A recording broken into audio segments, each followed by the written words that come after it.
Yo, what's up, guys? And welcome back to the Tim Sports Talk. Of course, my mic gets turned off. Technology for Tim. But what up, Corey? Hope you're doing good. I know you just started your stream. Go hit up On the Warpath. But welcome to another play-by-play. And it is the Miami Dolphins hosting the Washington Commanders. All right, I don't know why it does that to me, but what are you going to do? What are you going to do?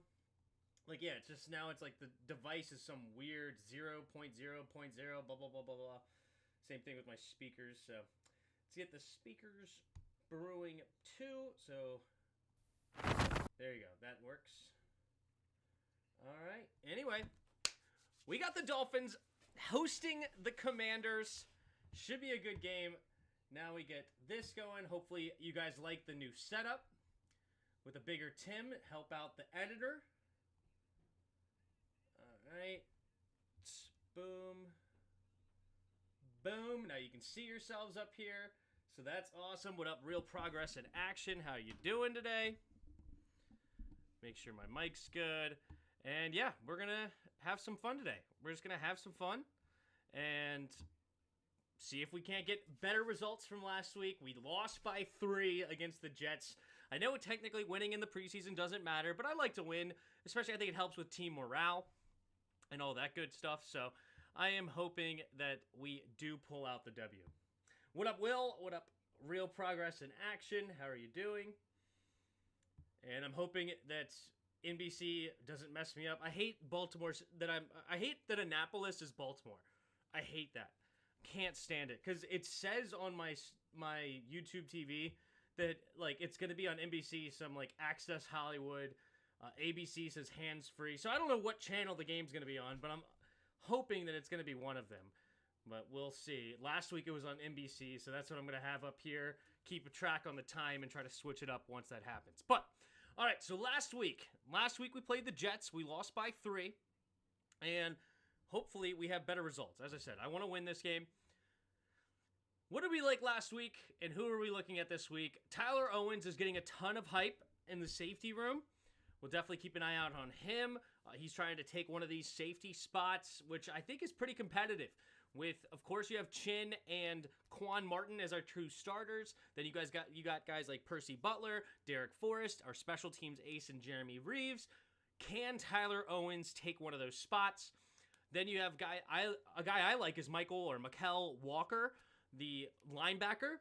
Our linebacker room is a bit light. It's not a great room. I like our 2 starters with Frankie Louvu and Bobby Wagner. We don't know who the 3rd starter is going to be.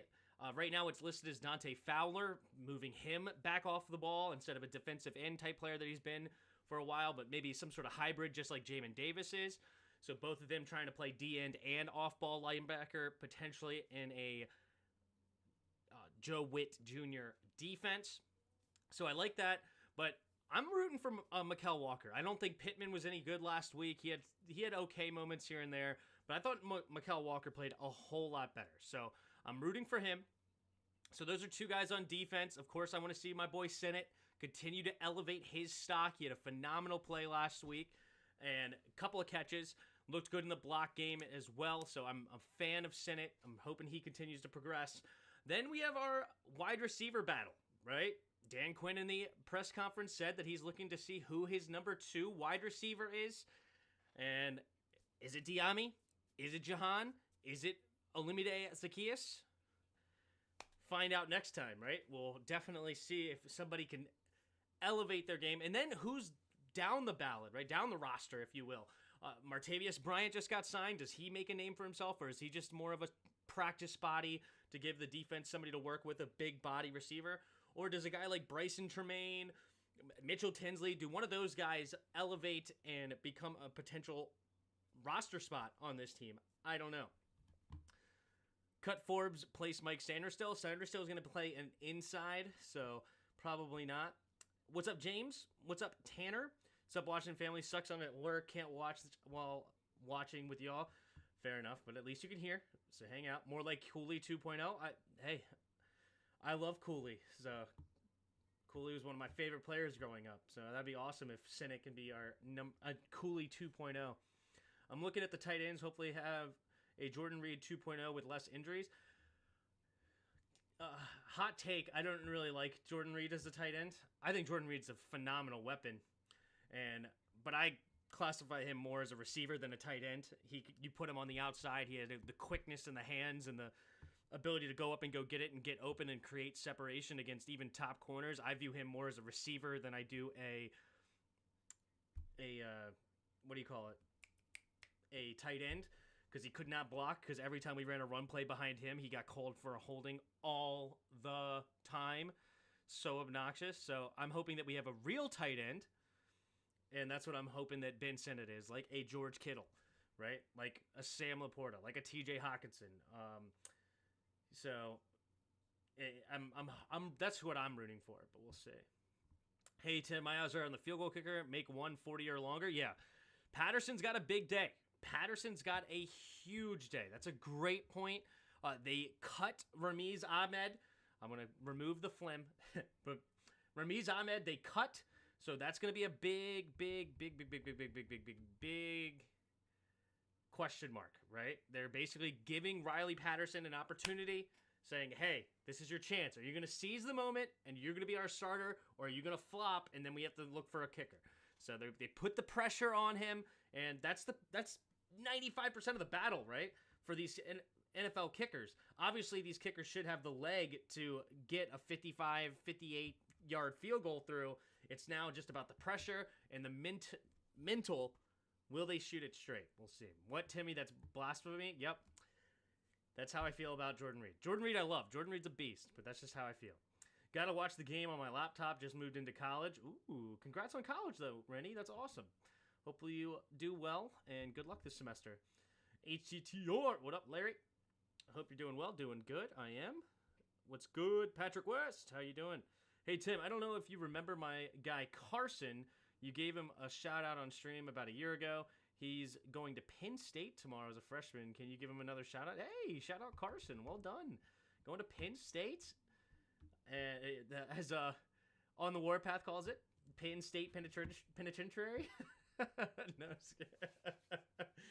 yeah, so, no, that's awesome. Good for him, and shout-out to Carson.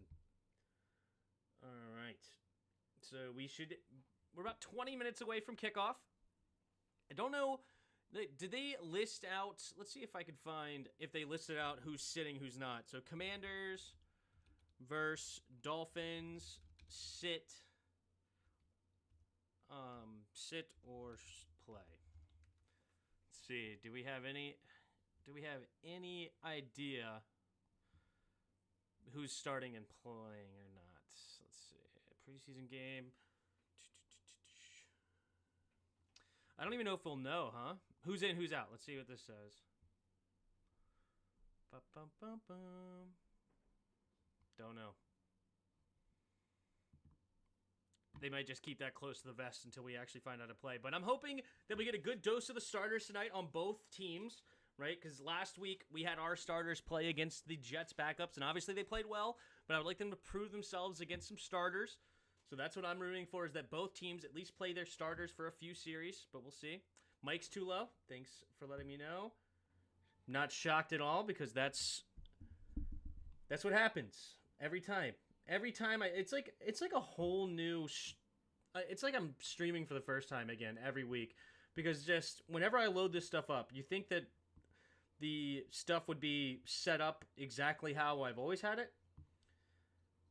But that's not the case. I get on and things change. All right, I turned up my mic volume on both cases, so hopefully that hears much better. Also, who's the first number 2 receiver on Series 1? Yeah, it was Diami last week, but that's definitely going to be interesting to see who they keep. James Jones. What up so far? D. Brown. Yep, exactly. Why do we cut Toohill?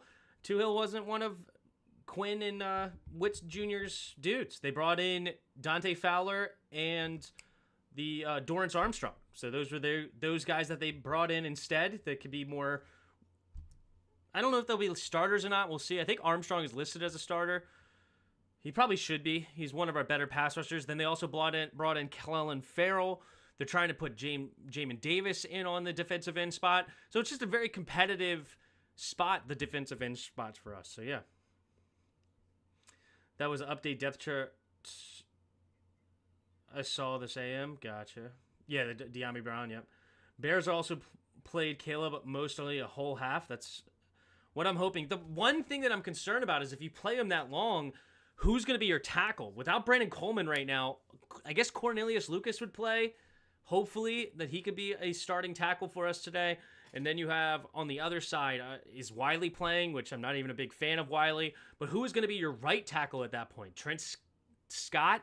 Is he going to play? Which I thought he was much better than Chris Paul. But again, he's a question mark. So when you play that rookie a lot, that's going to be the big concern. Forbes is a cuss word. Forbes is a young Ty Law. That's funny.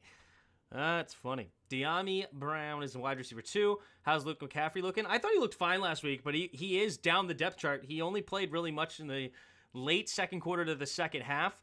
So he is not super high on the depth chart right now. Don't just say Ty Law like that, buddy. Yeah, for sure.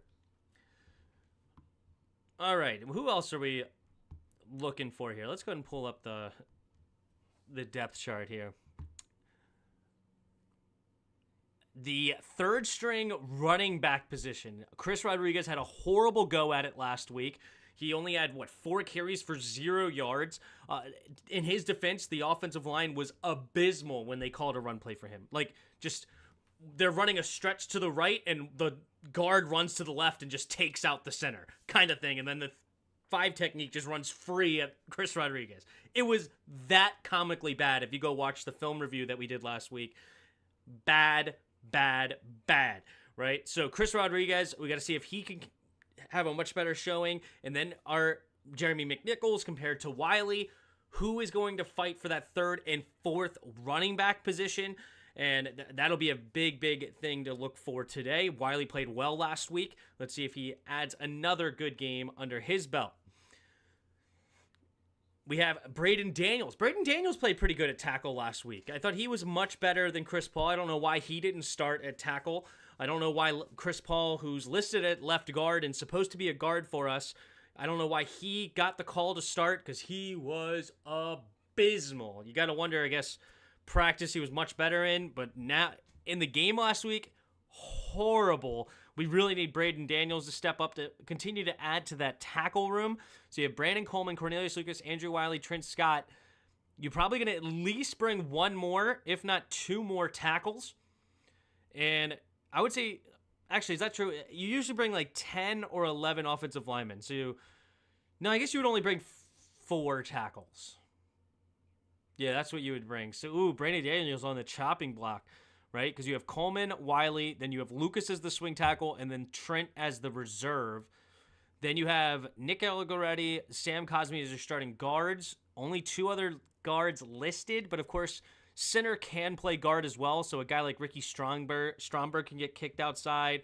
Michael Dieter, who's our backup center at the moment, he could get kicked in or out to the left or right side as far as guard. And then Tyler Biadasz. So if you kept 1, 2, 3, 4, 5, of course, 6, 7, 8, 9, 10. So if you kept these 10, that means Braden Daniels is on the outside looking in, which I would much rather keep Braden Daniels than Chris Paul. That's my take. I also want to look for Ricky Stromberg a bit more today. I liked him out of the 3rd round out of Arkansas last year. I think he had some injuries. I think he got hurt on when he got his first start, I think he got hurt on a field goal attempt and then got removed from the game. So hopefully he earns a spot because, again, Chris Paul's got to go. I'm not a fan of Chris Paul. Moving on to the defense here. KJ Henry played very well. John Baptiste had that nice tackle for loss. He was pretty much unblocked, but he made the tackle. Andre Jones Jr. looked a bit concerning to me. Especially on one particular play, he was not ready at all for the wham block, and I'm just glad he's not hurt because that looked super scary on his knees. Fedarian Mathis is now listed below John Ridgeway. I think Mathis started last week, so it's interesting to see he is below John Ridgeway at the moment. But I think all 5 of those guys make the team.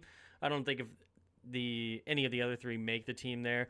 So I don't think there's much competition. I do think all 5 D tackles will make the team because they have so many linebackers that can also play D end and vice versa. You can basically keep an extra D tackle and don't need to worry about so much rotational D ends because you're basically combining the D end room and the outside linebacker room into one. So you can have usually you would have probably 6 defensive ends, and then outside linebackers you'd have another 3 maybe. So that's 9 spots. You can kind of mash all that together and maybe keep 8 in that position and bring an extra D tackle. Then you have, all right, the cornerback room is wide open, and nobody really took, I think Noah I probably had the best day as far as the backups are concerned last week. Pierre got beat a couple of times.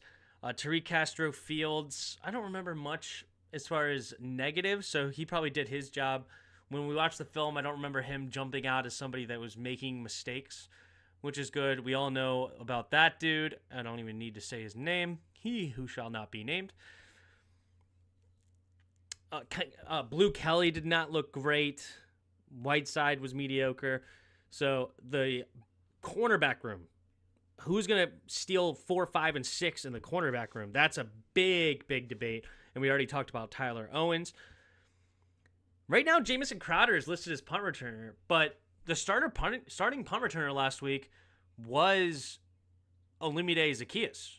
So, don't know what that's about. Justin Goins, thank you for 21 months of membership. Almost 2 full years for Justin. That is awesome. That is awesome. What up, Lazard? Yo, Tim, what are you looking for out of Jaden Daniels to do today? Health. I'm concerned about the tackles, and it's a big health concern. I just don't want to see him get completely destroyed because our tackle got blocked, or didn't get blocked, rather. So that's my biggest concern there. I heard Trent Williams might come back if San Francisco contract does not work out. That would be gnarly, but I doubt it. Buffalo picked up Tuhill. Gotcha. I vote for Miami Dolphins team. I vote for them or root for them? Good luck. And Buccaneers team. Gotcha. What up, Patrick? Ew, Andrew Wiley, yeah. So, but no, I loved what I saw from Jaden Daniels last week. Obviously, nothing to complain about. 1 drive, 2 for 3. Oops. 650. I'm awake. But no, I mean, there was nothing to complain about with Jaden Daniels. He went 2 for 3. He ended his only drive with a touchdown. He ran it in himself. Great pull. He was reading the defensive end on that read option. Beautifully done. Handed the ball off a lot. So I like the play calling to protect him, to make sure he wasn't just hung out there to drive. Eric Bieniemy. So it was much better. And that is something that we should expect with Cliff. Cliff is known to run the ball a whole lot more than Eric Bieniemy ever did. So that should definitely protect our young quarterback, unlike last year. Have we played the grid yet? No, that'll be more of a halftime thing. We'll go into the halftime and play some games. 6:50. So we have 10 minutes until kickoff.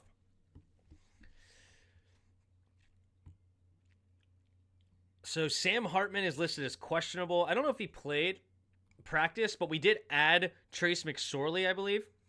Can't move around. I don't know why. Let's go ahead with Commanders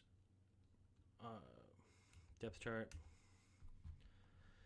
And also, let's pull up the Dolphins depth chart, huh? We are playing against the Dolphins.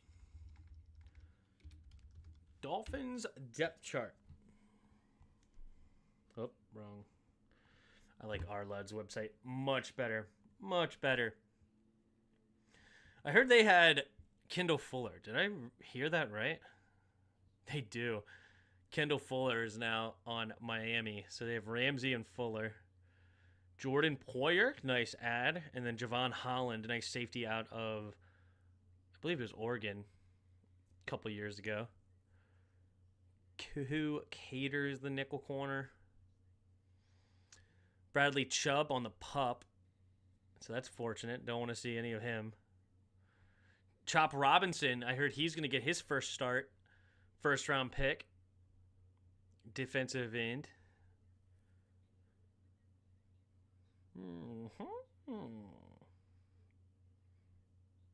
Yeah, we'll see who plays for them. I'm going to move over there, move over here. Oh, yeah. So we added Trace McSorley. So I'm assuming that we're going to see quite a bit of him today. Yeah. What's going on with you guys in the chat? That was really good and balanced play calling last week. I agree. I thought Cliff did a great job. And that's one of the reasons why we scored a touchdown so easily is the play calling. If you remember, we had like 3 straight plays with runs up the middle. We had Eckler run up the middle to get that first down. Then we ran up the middle, but we had a penalty, but it was going to be a run up the middle. Then we ran up again with Eckler to get another 5 yards, the penalty yards back. And that's set up. And I think we actually ran one more time with B-Rob. I think so. Where, Bates got destroyed on that play, and B-Rob ran right behind him. So it was like 4 straight runs up the middle. And that caused the defensive end to really slam down on the end man of the line of scrimmage, and easy keep, and Jaden Daniels ran straight in. So the play calling was well designed to make sure that the offense succeeded, and they ran behind. Also, the most important thing is they ran behind the strength of the offensive line, right up the middle. They didn't put a lot of pressure on those tackles. They just stretching a lot. Nope, just run straight up the middle, get the push that they needed. So it was good. Yes, halftime. It's been so long since game day stream. I've forgotten the routine. No worries. Yes, we'll do Weddle after the end of the first quarter. That'll be fun. He looked a little nervous last week behind the line. Jaden Daniels looked nervous? Really? I thought he played fine. I thought he played well. I thought Mariota looked nervous more than anybody else. He had a little... Sorry, let's see. What position battles do Dolphins have going on? So, let's look at the Dolphins here. Let's pull up their... Why is that in my face? Okay. Let's look. Who do the Miami Dolphins have as far as position battles go? Offensively, they look like a pretty established team. I guess the biggest one would be the tight end spot with Jonnu Smith and Durham Smythe. See who gets the start there. I liked Jonnu back when he was in Tennessee. Then he went over to the Patriots, then Atlanta last year. So he's been a bit of a journeyman. Does he take over Durham Smythe's position there? That'll be a good battle between those two. I'm sure you could probably look at a lot of these back-end receivers, right? Like they drafted Malik Washington in the 6th round. Can he find his way in the top 6? Are they going to keep 7 receivers? Anthony Schwartz is a flyer. I remember him out of Auburn. That kid ran a 4.2 something. Can he sneak onto the team, Anthony Schwartz? He has a bit of a drop problem, though, so that might not keep him there. Willie Snead, just a consummate professional. He's been in there forever. He's right now listed on the odd men out of the top 6. Right? It looks like the receivers, the only 4 that should be locks as receivers are probably Waddle, Beckham, Hill, and Berrios. Berrios has played well. So I'd really only lock in those 4. After that, Craycraft I know played a bit for them last year. Yeah, the receiving room on the back end will definitely be interesting. The running back room should be very competitive, actually. Very competitive, right? Because this is, what's his name? Salvin Ahmed, who's played well for them in the past. They have a stable of running backs. Holy moly. Of course, you have Raheem Mostert and Devon Achane. That's, 1A and 1B kind of thing. Then they drafted Jalen Wright in the 4th. You got to expect him to make the team. But Jeff Wilson, who's played very well over in San Francisco, going now to the Mike McDaniels offense. And then Salvin Ahmed, he's played well for them as also. I highly doubt they keep 5 running backs. So it's almost like a really big competition of who makes that 4th running back spot. Wilson Jr. or Salvin Ahmad. That'll be very interesting as far if you're a Miami fan, which one will get there. Because A-Chain missed some time last year. Raheem Mostert has an injury history. They have a rookie. You very well, if you are the Dolphins, will see whoever that fourth running back is on the field at some point, I would imagine. So that'll be a competitive spot. Moving on to the defense. Is there any big competitive that I'm familiar with? That's going to be the big problem, right?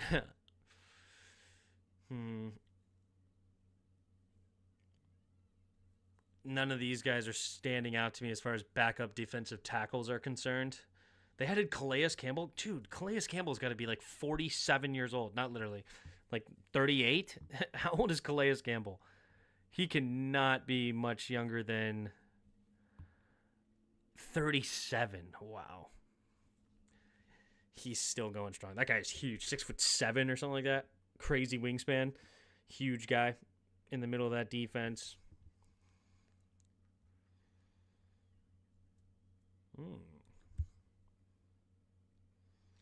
Right now, their 5th round pick, Muhammad Kamara, in linebacker spot, is on the outside looking in. Does that remain? He would be the 5th outside linebacker for them. He probably squeezes in and makes the team. Free safety, Patrick McMorris is the 5th safety listed. Do they keep 5 safeties? I doubt it. So can their 6th round pick overtake Elijah Campbell? That'll be a big competition there. Yeah, interesting. So those are some Miami Dolphins spots there of who to keep an eye out on the Dolphin side. Who are their Tyler Owens types guys? That's to be honest with you, I don't follow them that hard. That's a great question. I don't know if somebody. I have not followed their camp to see who is like kind of breaking out as far as deep on their roster. That is something that I am not going to be able to answer. Like and subscribe, everyone. Shows Timmy some love. Thank you, Justin. On the road to 6K subs. I'd like to see you hit that mark on game day one. That would be gnarly. That would be amazing. But hey, I'm just having fun, guys. That's what I want, and I hope you guys are too. That's the goal. Enjoy what we're doing. And I do enjoy streaming more than I do making the individual videos, especially right now. Just a lot going on. A lot of thought, and I don't like to just post crap out there. That's what a lot of content creators do, which I respect, as long as they're doing what they enjoy. But, a lot of the clickbait nonsense and the everything is the end of the world, or like the most dramatic thing you could think of. That's all right. 7:00. Which one's the game? Let's see here. I hope I have the game. Or this week I wasn't worried about it. Let's see what's going on. All right. Let's see. Last week it was on NBC. I hope it's on NBC again this week. No, it's on Access Hollywood. Shoot. Let's see if I can find it. Commanders.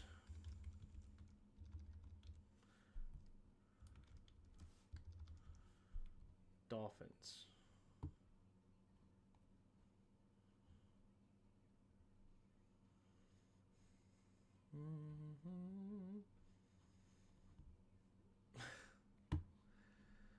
Oh, I hate my YouTube TV. Am I going to have to find another way to watch this?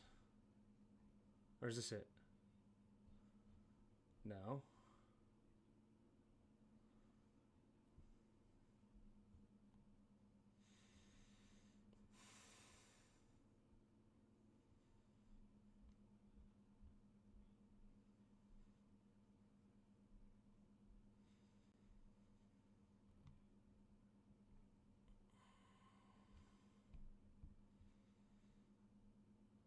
So I'm screwed.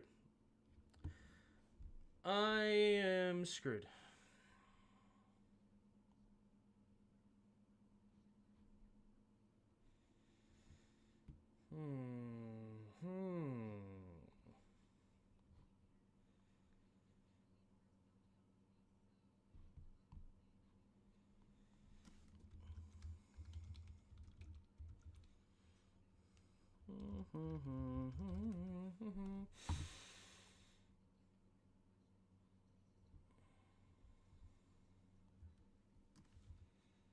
Stream East.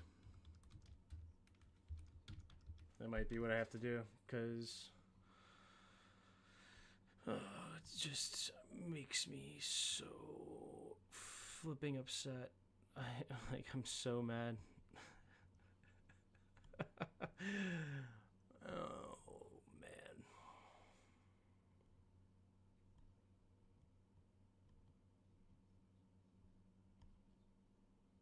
Because it's just such bullcrap. It's such bullcrap that I have to do this. It's such bullcrap. I'm having to watch it on some scam bullcrap site instead of just watching the stream. It just...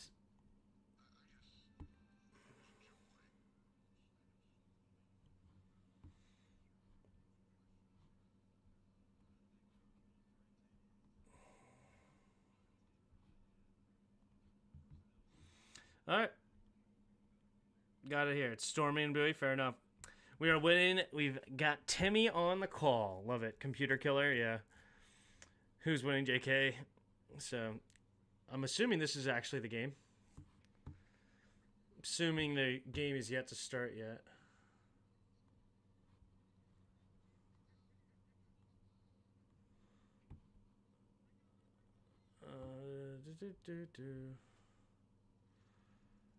Is this one's not even working? What the hell, dude?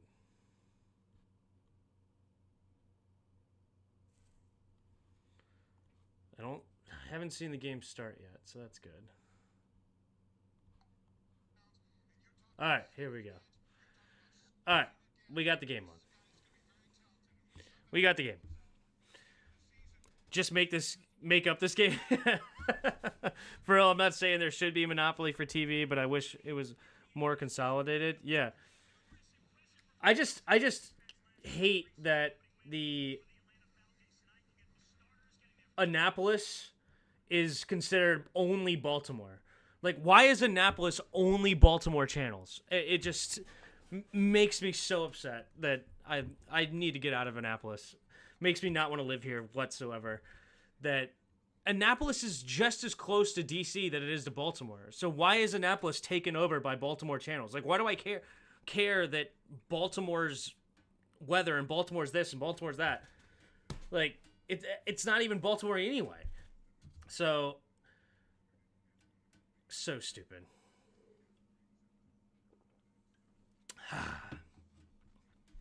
But we're good.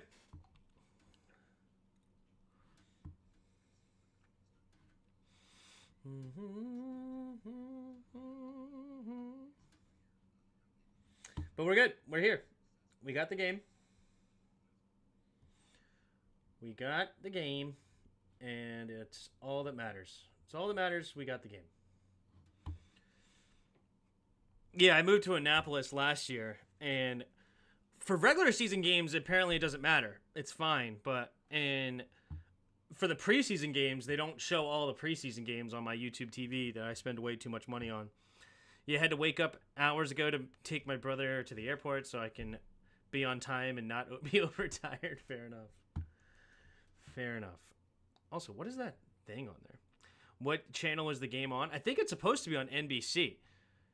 Or this is NFL Plus, but I'm assuming the Washington WUSA 9 or whatever. I have the WUSA 11, I think, which is the Baltimore channel instead of the WUSA 9, which is the DC channel. Fortunately, I don't have both, being in the DC and Baltimore markets, in my opinion. In Indianapolis, there's a lot of Commanders fans and a lot of Ravens fans here, so I don't know why it's one or the other, but I'm going to be done complaining because I'm here. What up, Daddy Ty? How you doing, bro? Looking good, man. Thank you. Yo, my brother, and it's rock and roll time. That's right, Uptime Dre. Bob Baconson, Annapolis is such a nice town. It is nice, except for the fact that I can't watch the Commanders games. That's what's ticking me off. It's on CBS. All right, let me try CBS actually on my YouTube TV. Let me just try that. Maybe that's the whole thing. Maybe it's on CBS this time. Because last week, it's not listed. So let's see here. Where's my CBS? This one? No. It's just the Weather Channel is what it is right now. The game is either on local channel if you are in the viewer market or on the NFL Plus far out. All right, but that's the problem too, is I have NFL Plus. I pay for NFL Plus. I have NFL Premium. But when I try to go watch the games over there, it just says subscribe to it.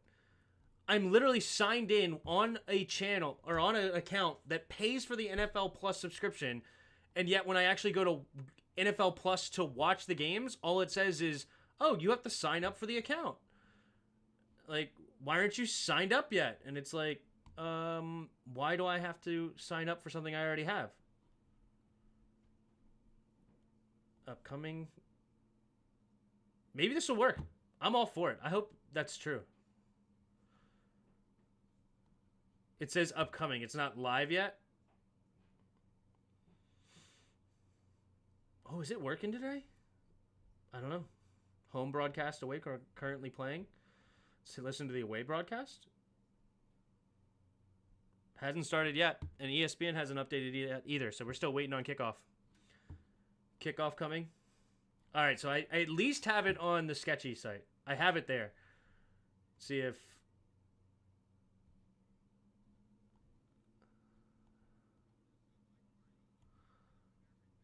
Oh, you can only listen? You can't actually watch on NFL? Such bullcrap. You can only listen to it. You can't watch it on there. All right. I'm here. He just kicked on yours? All right, well, I am waiting for kickoff. So, yep, I see it here on this. I'm on the Sketchy website. Oh, we're about to get kickoff. Here we go. So the Dolphins will kick off to the Commanders to start. It is Pringle and Davis back there to return the kick. So those are the starting kick returners. There's Jason Sanders. Been a kicker now for the Dolphins for a few years now. A phenomenal kicker. One of the better fantasy kickers in the league.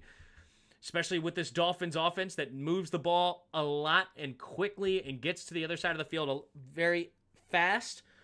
So Sanders has had a very good career down in Miami. You saw the NFL won the lawsuit regarding NFL Plus. Yeah, I wish that they send me money. I love Tim's Panics before the game. The game always comes on. Well, no, I'm on some sketchy website. It's not on the YouTube TVs that I pay for. There's the kick. It's a squib kick. All right, new strategy. Pringle scoops it up. He gets to the 20, dancing a little bit, and tripped up at the 23-yard line.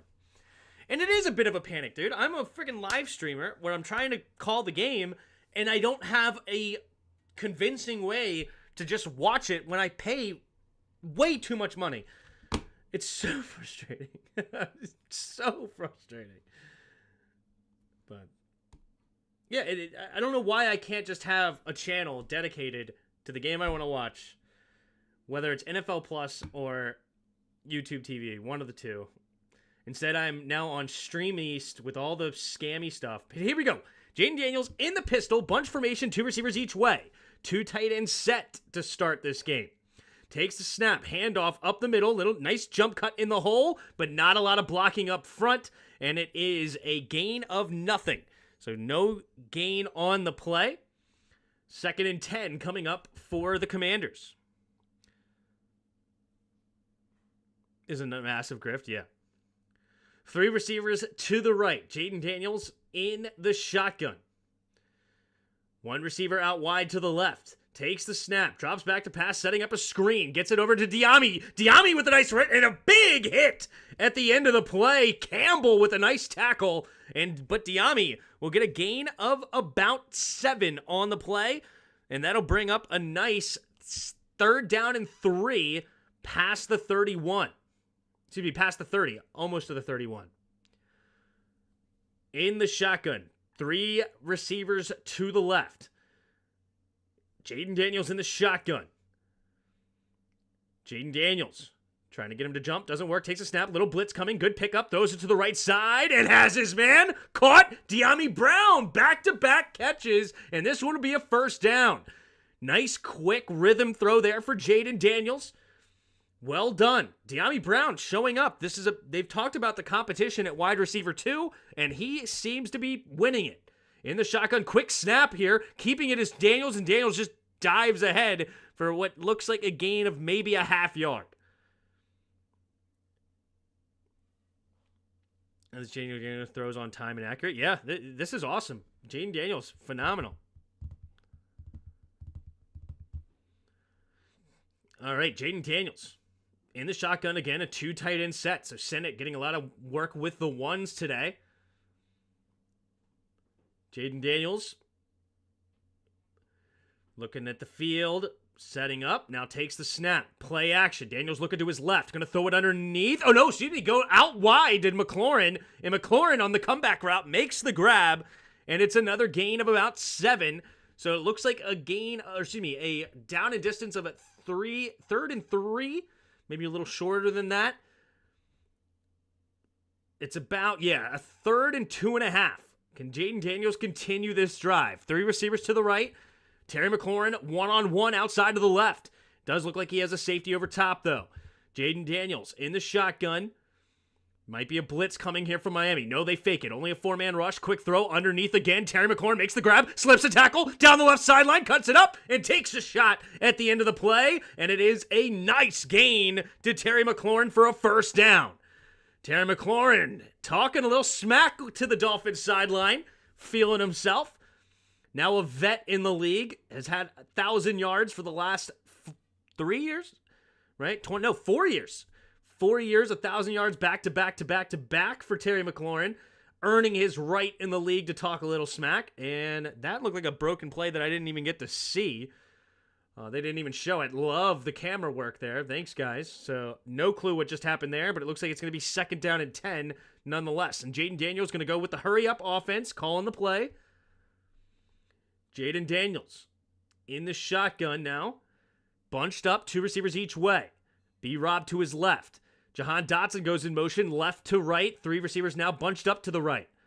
Takes the snap, looking to his right. Looking to throw quick, does get it to De'Ami, and De'Ami will make a catch for a gain of about 4. Danny Dimes in midseason form, nice. All right. Now it's freaking going back and forth for some interview. Jeez, preseason, man. Such a garbage freaking thing. All right, here we go. 11.5 to go in the first quarter. Jaden Daniels in the shotgun. 2 receivers out wide to the left, a tight end and receiver on the right side. 3rd and 6. Can they get to the 25? Jaden Daniels takes a snap. Blitz coming. Free rushers just going to throw it up. Terry McLaurin could not get underneath it. It was thrown out of bounds. Jaden Daniels doing a good job just getting rid of it. Don't need to take unnecessary hits in the preseason. Would have loved to see him give Terry a chance on that one, but instead he throws it immediately out of bounds. But it was not a good blitz pickup on the right side of the offensive line. You had 2 free rushers. Not sure how that happens. Don't know who makes the line calls, but whoever it was looks like they slid to the wrong direction and let 2 free rushers on the backside. From the right hash, it looks like about a 49-yard field goal. The snap, the hold, the kick is horribly left. Oh my gosh. Oh my gosh. Ugh. So, the Dolphins will get the ball with nice field position already at the 39-yard line of their own. Oh my gosh. There's a reason why the Lions let this guy go, man. Why did McManus have to be some creep? Why did he have to be a creep? We could have a nice leg right now. Dude, that can make it from 60 plus, and instead we have this garbage. Was it that bad? Yeah, it was at least 12 yards outside to the left. And it was left the whole way. It didn't curve outside. It went left the whole way. Really bad. They're killing him. It is beyond me why they don't sign one of these 90% field goal guys in Canada. I don't know why Patterson's the move. Patterson is the Forbes of field goal kickers. Oh, man. Call that other kicker back immediately. What happened to McManus? What's the story about him being a creep? Apparently, on a flight home from London, apparently he got really... I don't know if he was drunk or whatever, but apparently got really handsy with some of the flight attendants, and to the point where his teammates were shaking their heads at him, and apparently it got really gross and whatnot, and 2 flight attendants put a lawsuit out on him, I guess, or a civil suit, or however. I don't know how the legal system works completely, but they brought it out there, and Washington didn't play any games, especially with its history of its last owner. They're just saying, let's just get rid of that immediately and cut him. So I don't know what ever came out of that, but according to the article that was there, there's teammates that acknowledge that it happened. So, and there's probably a reason why Jacksonville let him go, right? I don't think there was a real reason to let McManus go and keep Joey Sly as far as a talent perspective goes. Actually, I don't even know if Joey Sly is going to be their kicker this year. I know he's over there, but I think he's in competition with somebody. But anyway, that's what happened with McManus. I don't know if he was ever convicted on that, and it's definitely confirmed or not. But yeah, here we go. All right, Tua in the shotgun. Hill goes in motion. Quick throw to the left side. There's the lefty, and he gets it. Quick catch to Craycraft. So Craycraft gets the start. Of course, you don't have Waddle and Hill starting. No need for that. And Odell Beckham Jr. is hurt, so you got Craycraft in on the first grab, and that's going to be a nice gain of about 16 yards up to Washington's 45-yard line. Mike McDaniels, a phenomenal offensive-minded coach, and he's got speed galore. Mostert in the backfield with Tua in the shotgun. Tight end goes in motion to the left. Quick throw over there to the left. Nice quick throw, and another catch. Gain of 5, and it's going to be Luvu knocking him out of bounds. So that'll bring up 2nd and 5 here for the Dolphins. Mike McDaniel, the nerd that everybody loves in the NFL. He's been a character ever since becoming a head coach. He's one of the better interviews in the entire league, especially on his press conferences. It's like a must-watch. Hilarious. But here we go. Tua back in the shotgun, takes the snap, handoff up the middle. Here's Mostert. Mostert will get close to the first down marker. We'll see if they give it to him on the fall forward. It's going to be very, very close. Might end up being 3rd and inches here. You signed the YouTuber Destroying as a new kicker. He got hurt. He broke his neck or something. Not bad, but cracked something. It's not like he needs to be in a wheelchair or anything like that. But apparently he tackled somebody in the UFL or something. I don't know. I remember he got hurt though. All right, so it is 3rd and inches. Single back formation, bunched up to underneath the center. Takes the snap, handoff right up the middle, and Mostert fighting, and he's going to get close, but I don't think he got there. Good job there. Oh, there's Mykal Walker in with the starters. Hey, I'm not crazy. I liked Mykal Walker last week, and he's getting in here on an important 3rd and 1, and he gets in there and helps with the tackle. Beautifully done there for Washington's defense. 4th and 1, and Miami's going to choose to go for it here. It'd be a 50-something yard field goal attempt, so it makes sense. Why not? In the preseason, see what you got on 4th and 1. They're going to go into the pistol. 2 tight ends on the right, 2 receivers bunched to the left. Takes the snap. Handoff up the middle is Mostert. This time, first down with ease. No question there. Gets a gain of a couple. And it'll bring up 1st down and 10 up to about the 38-yard line of Washington. Good push up front that time from the Dolphins. And it was Sanderstill that got in there making the tackle. Fedarian Mathis in there as well. 1st and 10. Pistol formation. 3 receivers bunched to the left. A-chain the running back. Craycraft single side. Takes a snap, and they're going to jet sweep to the tight end, and the tight end will get a nice gain. And I believe that's No. It is the other tight end. What is his name again? Smythe. I believe that's Smythe. Smythe is number 9, right? No, it is Jonnu. Jonnu's number 9. Jonnu Smith getting the start tonight. He is a weapon at the tight end spot. Looks quick. So nice gain. Brings up second down and 1. In the shotgun goes Tua. 3 receivers to the left, bunched up. A-Chain to his left. Takes the snap. Handoff up the middle is A-Chain, and A-Chain will get the first down pretty easily. KJ Henry making the tackle, and KJ Henry getting some first-team reps. He was another guy that I really liked in the film review. Makes me feel not crazy when I see the guys I like starting to get reps with the ones.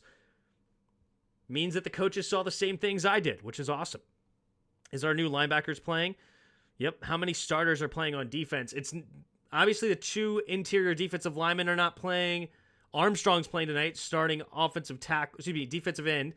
And then our starting corners are out there, Davis and St. Juice. Takes the snap out of the pistol. Handoff to the left side is Mostert, trying to find the outside, cutting it up. And good defense there.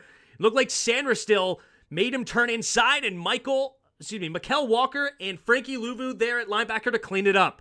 That's exactly how you want to see, especially against a great speed and talent in Raheem Mostert. Force him back inside where his speed does not matter as much. He's not the shiftiest of running backs, and the linebackers clean him up quickly. 2nd and 10 with 6.5 to go here in the first quarter. See what we got here. We got him under center. Single back formation. 3 receivers bunched to the right. Tight end, it goes in motion to the left. Play action. Rolling to his right. Not much there, but he does find the tight end underneath. And tight end gets a nice gain, diving ahead of 8. Good throw there. It's Hill on the catch and run. Good job there by Tua to not get spooked by a free rusher. He just sidearms it. Good move by the tight end as well. Giving Tua just enough time and then slipping out into the flat. Nobody there to cover him is Hill. And barreling over the defender. Sanders still forced a fumble, it looked like, on that. That's awesome. All right, 3rd and 2 here for the Dolphins. I'm getting so many ads to stream for some reason. Oh, okay, hold on. Let me turn that off. Pause. Takes a snap, handoff up the middle. Here's Mostert. Mostert's going to get stuffed. And it's Mykal Walker, dude. Dude, if you guys watch my stuff, that he is the guy that I was hyping up and rooting for, and he's having a great game. I think he's had 3 tackles already today. It's freaking awesome. Love to see it. I think he's got 3 tackles. Yeah, Mykal Walker's got 3 tackles in here. None of them solo, but he's in there in the mix. All right, 4th and 2 coming up for the Dolphins. 3 receivers bunched to the left. Mostert on his left. Takes a snap, drops back to pass, floating it to the end zone, 1-on-1, and it's a touchdown! Craycraft makes the catch on Benjamin St. Juice. And that is tough. Oh, St. Juice getting destroyed. That is not a good sign. That's a beautiful throw by Tua. That is beautiful. He's right there in the mix. And does he make that grab? I think so. I think it's good. All right. Well, there's a touchdown. Floating it to the outside. Great throw and great catch by Craycraft. He did a really great job for that grab. St. Juice, he's there in the mix, but not enough. Can we sign him already? Probably not. Our CBs must be as bad as our tight ends were last year. It's bad. All right, here's the extra point from Sanders, and it is good right up the middle. And it is now a 7-0 lead here for Miami with 4:36 to go in the first quarter. And let's see if Jaden Daniels can tie this up. That is just a drop in the bucket. That is a phenomenal throw by Tua. That is a phenomenal throw. I mean, he dropped that thing in the bucket, and Craycraft right there at the right time. St. Ghost is by far our best corner, though. Get used to that type of drive. Yeah, honestly, true. How did Jaden's first possession look? I thought he looked pretty solid. Quick throws, on time, comeback routes. He had, unfortunately, free rushers on the final play where he just had to chuck it and get rid of it. But if we look here at the stats for Jaden, he went 5 for 7, 46 yards. Can't complain about that, right? Unfortunately, it didn't end in a touchdown, but it should have ended in 3, and Riley Patterson messed that up. St. Goat.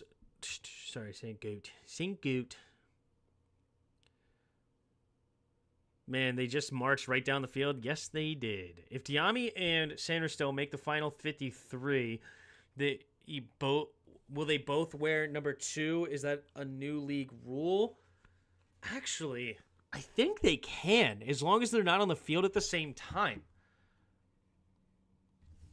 Can a defensive player and offensive player have the same number NFL? Two players may also share the same number, although they may not play during the same down. It's American football. No two players on a team are able to wear the same number outside of the offseason. Oh, okay, so no. I think that's a college rule with the same number, but they may not play at the same time. In the NFL, they do not allow it. So no, one of them would have to change.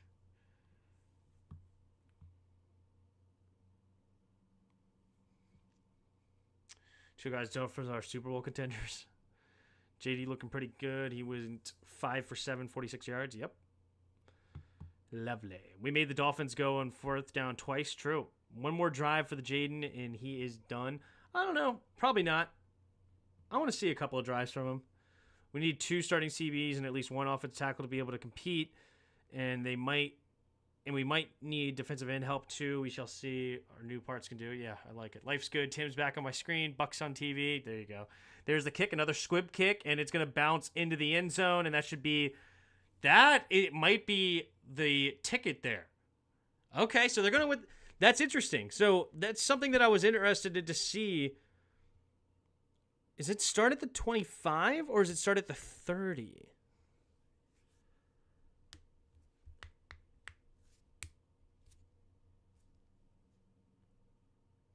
Into the landing zone, through the end zone, offense starts. No, okay, so that's okay. That is the secret sauce. So the squib kicks are going to be where it's at, because if it goes through the back of the end zone, it's at the 20-yard line, and then it also makes you nervous if you are the return team of scooping up a football that bounces awkwardly. So there you go. They're starting at the 20. Jaden Daniels goes into the shotgun. 2 receivers out wide to the left, a tight end and a receiver on the right. Takes a snap, hand off to Brian Robinson. Ryan Robinson hits the right side, finds a crease, and he's going to get a first down up to the 31-yard line. Nice run there by Brian Robinson. Sinnott getting the start over John Bates, though, by the way. He was in there on the 2 tight end sets instead. That's all Tim asks. Yes, I appreciate that. 2 receivers each side. In the shotgun is Daniels. Oh, they get him to jump. 5-yard penalty. They don't get the free play, though. Oh, no, it's the tackle. Wiley moved. That's a 5-yard penalty against Washington, not for Washington. All right, so Wiley is on the start, and then Cornelius Lucas on the other side. So as long as you have your 2 starting tackles here outside of course, Brandon Coleman, Jaden Daniels can play a few drives here.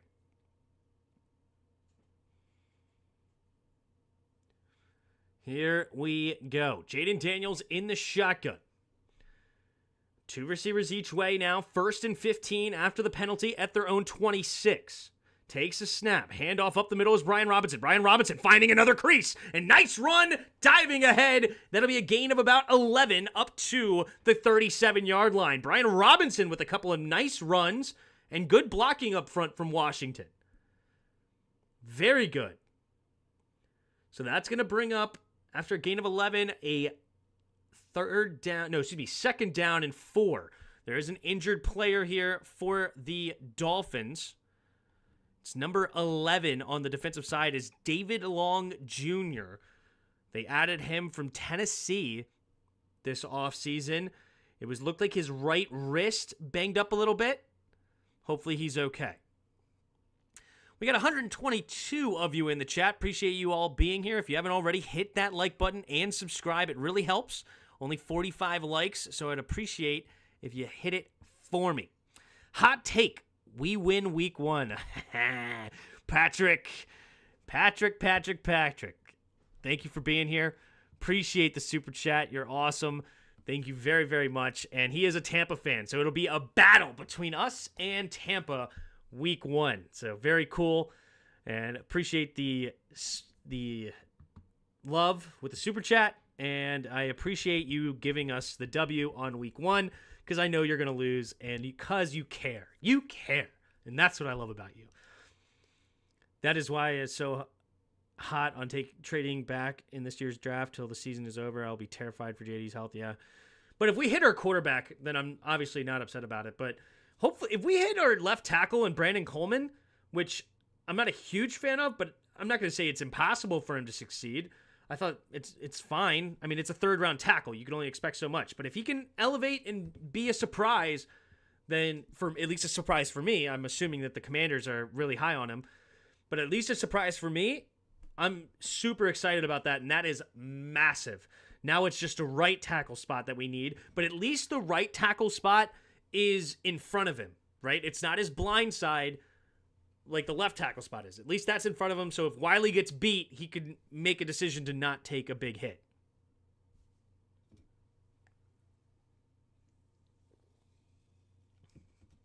Shout out to the great Watubi, my very first channel member. Never forget, CB special teams and O-line are worrisome. Yes, CB special teams and O-line are worrisome. I agree.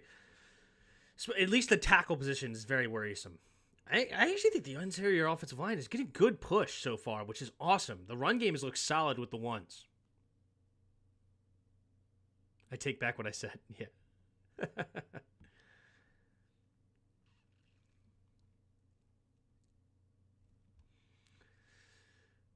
All right. Ooh. Oh, okay. So it wasn't his right wrist. He was just grabbing his right arm. It's a stinger, it looks like. He got kind of tight. Anyway, he got hit hard by his own teammate. Takes a snap, play action. Jaden Daniels keeps it. Running right. He's got a blocker in front. Dancing around a little bit, and he's going to get all the way up to the 50-yard line. Jaden Daniels showing those legs. And Dan Quinn looking at him saying, "Get down. Get down." That's what Dan Quinn just did to him. He looked at him and he said, "Get down. We don't need you to shake it and bake it out here right now. We know who you are. We love you. You don't need to prove it to us. Get down." That's what he did, both of these. Get down. In the shotgun. 2 tight ends on the right, 2 receivers out wide to the left. Eckler enters the game. Quick throw over to the left side. It's going to be caught by Jahan. Little shake and bake and not much there. Good tackle by May. But Jahan Dotson will get a gain of a few. And second down and about 7 coming up for Washington. Today's your birthday? Shout out Cole for your birthday. Happy birthday, dog. All right. So 2nd and 7 coming up for the Commanders. Currently down 7 with 2 minutes to go in the first. Up to the 47-yard line of Miami. Eckler switches sides in the backfield from left to right. Takes a snap, play action, quick throw over the middle. Has his man, John Bates, diving grab. And it will be a first down for the Commanders. Nice quick throw after the play action. You had Bates running wide open in the middle of the field. Beating the zone. Good job, Jaden, finding him very quick. Look how fast that ball comes out. And good catch there by Bates, diving for it. Well done. All right, ball on Miami's 31, gain of 16 for the Commanders. Takes the snap, quick, setting up the screen, going to get it to Eckler. Eckler dancing around a little bit, following his blocks, and he will find a way to get a gain of 4 up to the 27-yard line. Nice catch and run and good blocking up front, not bad. Make sure he gets at least a few on the screen. All right, so after the 4-yard gain, you're looking at 2nd and 6. Jaden Daniels breaks the huddle. Going back in the shotgun, he looks confident. Love it. Nodding his head. Three receivers to the left. Tight end on the right. Eckler, the running back, takes a snap, play action. Quick throw to the left side. It'll be caught by Zaccheaus. Zaccheaus bouncing off a tackler, and he'll be knocked out of bounds after a gain of about 4, probably, somewhere in between that. Third down and short coming up for the Commanders. They're going to be up to the Miami 23-yard line. Looks like we might have a commercial break. Yes, that'll be the end of the first quarter. So let's hop in. No, wait, not the end of the first quarter quite yet. Sorry. We got one more play. Probably. We'll see. 30 seconds left in the first. All right. In the shotgun, Jaden Daniels. 3rd and 2. Takes the snap. Handoff up the middle. Eckler! Nice! Cut back and run straight ahead for a first down. But there is a flag on the play. Who's the flag on? It's going to be a holding. It looks like Wiley. Wiley's being terrible on his first day back. Yep. Andrew Wiley gets called for the holding. That'll move him backwards. Instead of a first down, it'll be now 3rd and 12 for the Commanders. Yep. Come on, man. Just freaking... You had position. You just got to push him. Don't hold him. Terrible, man. Terrible, terrible, terrible. All right, 3rd and 12 at the 33-yard line now. Got to get to the 21 for a first down. That's how 12 yards works, if you can't do the math. All right, 10 seconds, and now they will let it go to the end of the first quarter. So it will be Miami 7, Washington 0 at the end of 1. Commanders will be looking at 3rd and 12 inside field goal range for anybody else other than Riley Patterson. So they need to get a first down desperately. What the heck is this? Oh, it's Weddle Games, not Weddle.com. Weddle Games, I think. Right? Nope, it's not that either. Okay, before I start doing this, I'm just going to start Googling Weddle. It is, Weddle Game, not Games. What the heck? Who played for me already? What is this? I didn't guess any of this. Is this old? Refresh? What the fudge nuggets? Whatever, what are you going to do? All right. Well, we'll play easy mode already halfway done, I guess. I've already used 4 of my guesses. Let's see if we can just get it in 1 then, with the clues that we have. So we are 6'2". We're a wide receiver in the NFC, not the NFC South. We are an older receiver, over 28 years old. So we're an old receiver. We are some number between 5 and 7. 6'2" wide receiver in the NFC. That is somewhere between it's in between 8 and 14. So they wear 8 to 14. Older receiver that it's 6'2". Interesting. It's not Terry, of course.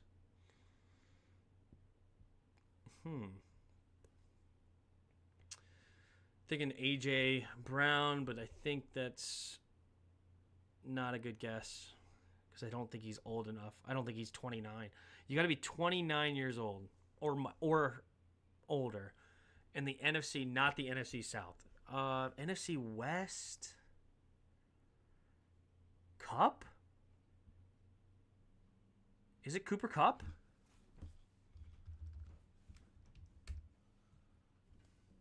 I don't know what I'm playing. Or did that win? Now I'm on Weddle Normal? What is Weddle Normal?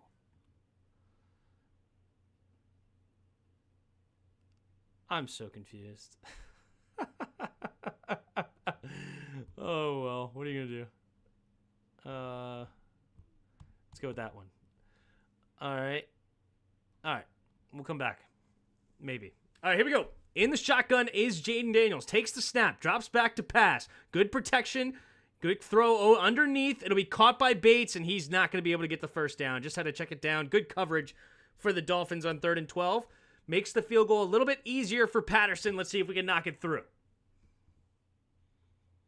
Anyone have preseason Super Bowl predictions? Preseason Super Bowl prediction? Bills versus Niners. I don't hate that guess. Ravens or KC in the Super Bowl.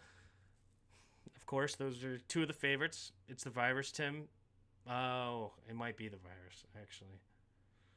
For real. Stream East is killing your computer. Yeah, it makes me upset. But what are you going to do? Quit reminding me and making me upset about it.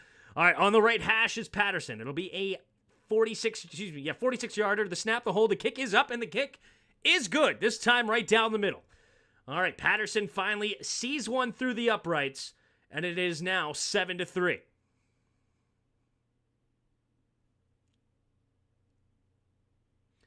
Tim, it was the Russian hackers that played for you. You shouldn't have pirated that illegal stream, right? You think JD gets another drive, or does Quinn end it with the scoring drive? I don't think so. I think we see one more drive. That's my prediction. They've done a good job protecting him. He hasn't had any scares or anything, so I don't see a reason to move on. That's my guess. Patterson keeps his job for now. For now. Yes, they have a plan. The plan is to run your base packages so that you can evaluate your guys. I agree with that. Commanders in the Super Bowl. I did bet $1 on it. I bet $1 for the Commanders to win the Super Bowl. If that wins, I think I win 120, something like that. I threw $1 on it. Why not? Why not? Let's root for it. Right now, I wish there was a website that I could go in there, and I don't know how much I would win back, but I will literally, I would bet $200 right now the Commanders won't win the Super Bowl, even if it only wins me $1. But if we win, I will gladly pay $200 for a Super Bowl win for us. Thoughts on all the no huddles? I love it. I love no huddle. I think it's awesome if you can have an offense that has constantly 2 plays called, right? So you have your initial play, and then if it's converted, you immediately run to the line and you know what the second play is. It makes it really hard on the defense to adjust, and you can just understand what they want to call, and you just hurry up to the line. I love it. Damn, I don't give you $1 per month for you to waste it. Yes, that is specifically Bod's dollar that I have to bet on that. I've been doing decent on the preseason. I think I've won 3 out of my 4 bets or something. What the heck is going on? I think. And I got 2 more bets going tonight. I didn't bet this game.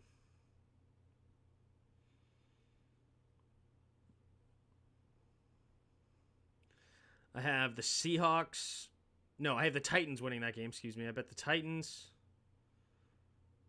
No, I bet the Seahawks. I lied. I bet the Seahawks over the Titans. And then I bet the Colts over the Cardinals. All right, there's the kick from Patterson, and it will be caught at the 5-yard line. Berrios going to get it past the 20 and diving ahead to the 25. All right, Dolphins will now start at the 25-yard line. Will we see Tua again to start this second quarter, or are they moving on to the backup? Which the backup in Miami is Mike White, the old Jets quarterback. He had like a Jeremy Lin type moment for a while. He was throwing a ton of yards, which is cool. And then you have Skylar Thompson after him. Yes, we do see Mike White. In the shotgun, takes the snap, play action, looking to the backside, good defense, going deep, and it is incomplete. Quan Martin on the coverage, going over the top. No, it's Skylar Thompson. Excuse me, Skylar Thompson gets the start over Mike White. So after Tua comes out, it's Skylar Thompson. Love how no huddles allow the offense to dictate the game flow. I agree. If you have a mismatch on the field, you got to go no huddle. Doing otherwise is poor coaching. I love that theory. That's a great idea, Pod. That was good coverage on field. Finally, yep, that's Quan Martin making some good coverage. All right, in the shotgun. Play man in motion, 2 running backs in the backfield, takes a snap, handoff to A-Chain to the right side. A-Chain is going to get a nice gain here and dragging Mike Davis for a gain of 7. And now brings up 3rd and 3 here for the Dolphins. Wanted our defense to stop Tua. Yeah, unfortunately, not going to happen today. Not going to happen. So 3rd and 3. There's Tyreek Hill on the sidelines. Says he could beat Noah Lyles in a race. Would love to see it. 3 receivers bunched to the right. Now Berrios motions over to the left. 2 receivers each side bunched up. A-Chain on his left side. He's going to motion to the right. Takes a snap. Blitz coming. Quick throw over to A-Chain. And good defense there by Quan Martin to make sure that he's not able to make that grab. I kind of wish he was looking for the ball, though, to get an interception. He may have had a pick. Super Bowl prediction, Jets versus Lions. That is one of those ugly Super Bowls, but not impossible, right? It's not a bad prediction. It's just one of those ugly... It's like, that would remind me of like Raiders versus Tampa Bay, right? Not the prettiest of Super Bowls, but I understand it. All right, here comes the punt for the Dolphins. Still haven't added those emojis I see. I only suggest there's like 2 years, but take your time, Tim. I know, I am an a-hole. Just a lazy bum. I need to get on that. You're right. I'm such horrible. Here's the catch, and ooh, stays on his feet, but can't get very much more. It is Casimir Allen on the return, so he will get up to the 28-yard line for Washington. Bryce Hall, that is one heck of a play in Tampa. PI, but still a great pick. Gotcha. Yeah, I should have I wrote those down a while ago, and I didn't do them yet. It was a Ruby one, a Fire Up the Band one. I don't have a pen. I need to add pins in here. Ruby, Fire Up the Band. I need to get a Jim Bob one now. That'll be funny. This is what I call my son, by the way. James. Vikings Steelers? Huh? That would be hilarious. Jets vs. Packers would be an intriguing one. Yeah, that would be a fun one. And another one, not impossible. Vikings Steelers would be an ugly one. That would be horrible. Sam Darnold versus Russell Wilson? Ugh. Commanders Texans? I'm in. I'll face CJ Stroud in the bowl. Dude, Texans are going all in this year. Texans have a squad. Texans are trying to make a play. They could totally be this year's Bengals, where Bengals in year 2 of Joe Burrow made it to the Super Bowl. Didn't quite win it, of course, against Cooper Kupp and the Rams, but I could totally see that with the Texans, and they've gone all out. Tim, do you think the Commanders will win more than 7 games this year? I think it's possible, but no, my prediction is 6-11. I don't think we're talented enough yet. So, there's that. Panthers are my dark horse. My very, very dark horse.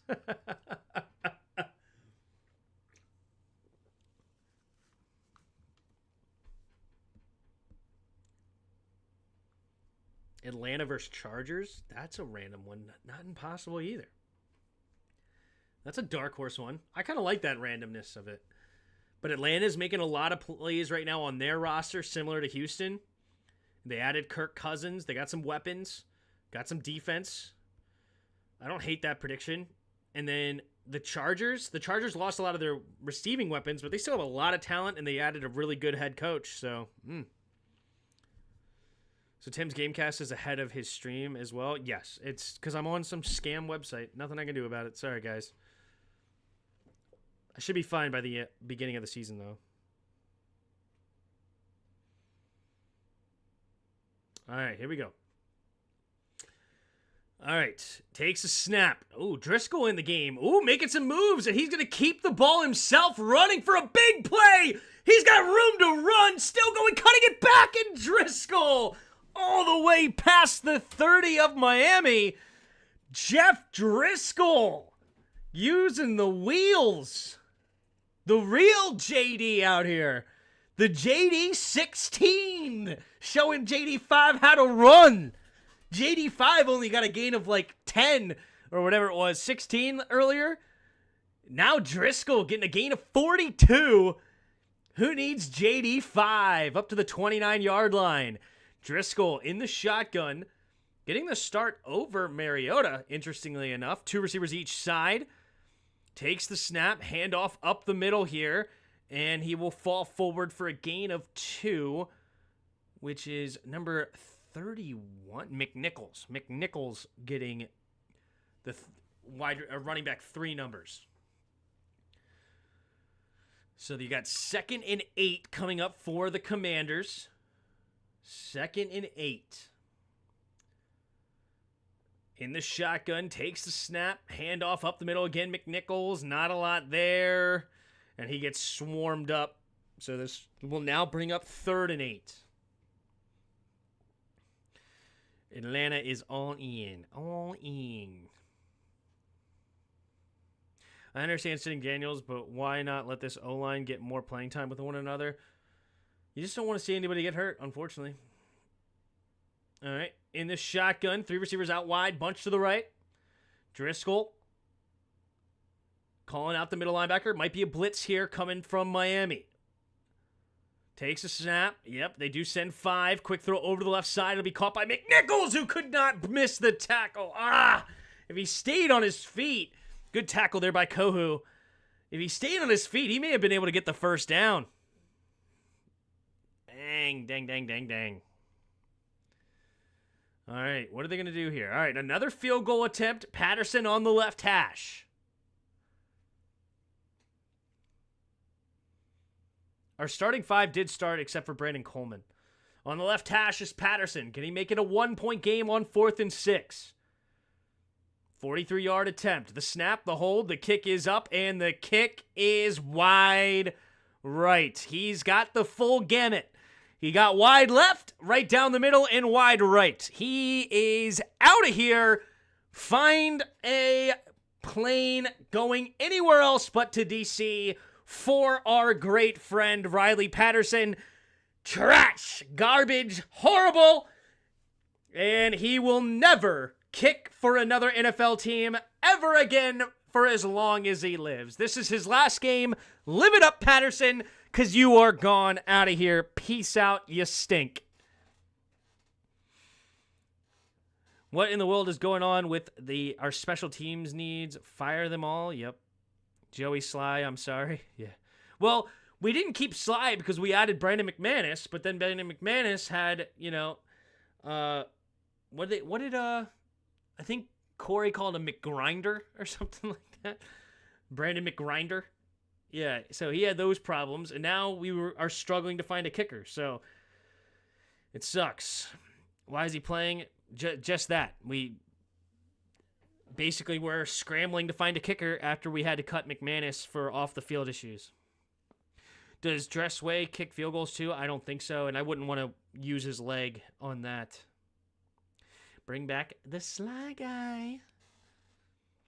So kicker has been the first gaffe of the Peters administration. Banked too much on McManus, apparently. Yeah, I don't know why. I don't know what their ideas are. I don't understand. These 2 kickers can't be the best that they had. But so far, Riley Patterson has literally missed 3 field goals already this preseason. Holy crap. So did the starting 5 O-line play together today, or is someone still out? I mean, Brandon Coleman, I'm assuming, is listed as a starter, so he wasn't in there. But Cornelius Lucas played at left tackle, Wiley right tackle, and the 3 inside guys played. Is Graham Gano on an active roster somewhere? Is he still not in New York? I thought he was on New York.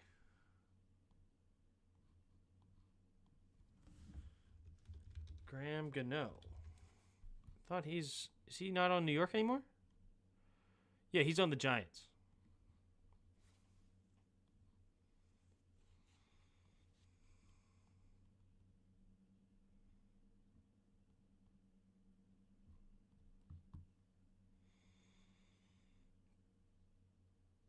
All right, play action. Skylar Thompson tipped him in the air. Oh, could not get underneath it. Good tip. Very good tip there for the Commanders.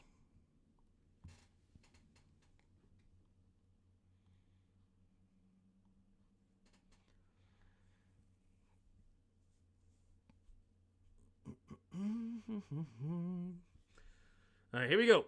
In the shotgun is Thompson. Second down and 10 at their own 33. A-Chain's going to motion out wide to the right. They have 3 receivers bunched to the left. 5 down linemen for Washington. They do blitz the linebacker. Quick throw over to the right side. Wide open is A-Chain. Nice throw by Thompson, beating the cover 2. Finding that gap in between the corner and the safety. Good rhythm throw there. And A-Chain makes the grab for a nice play. First down into Washington territory. Skylar Thompson. Yep. That's the cover 2. You gotta... That's a really good throw against the cover 2. It's really nobody's fault. That's the weakness of the cover 2 defense. Zone defenses have weaknesses, and that is the one in cover 2. 3 receivers to the left. Empty backfield set here. Takes the snap. Looking to his right. Pumping. Going deep. And looking again for that hole in the cover 2. This time overthrowing Smythe, the tight end. Second down and 10 coming up for the Dolphins. Miami up 7-3 right now with 9:42 to go in the second quarter.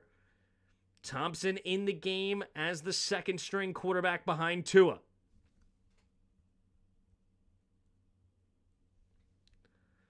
Mark Mosley's only 76. Bring him back.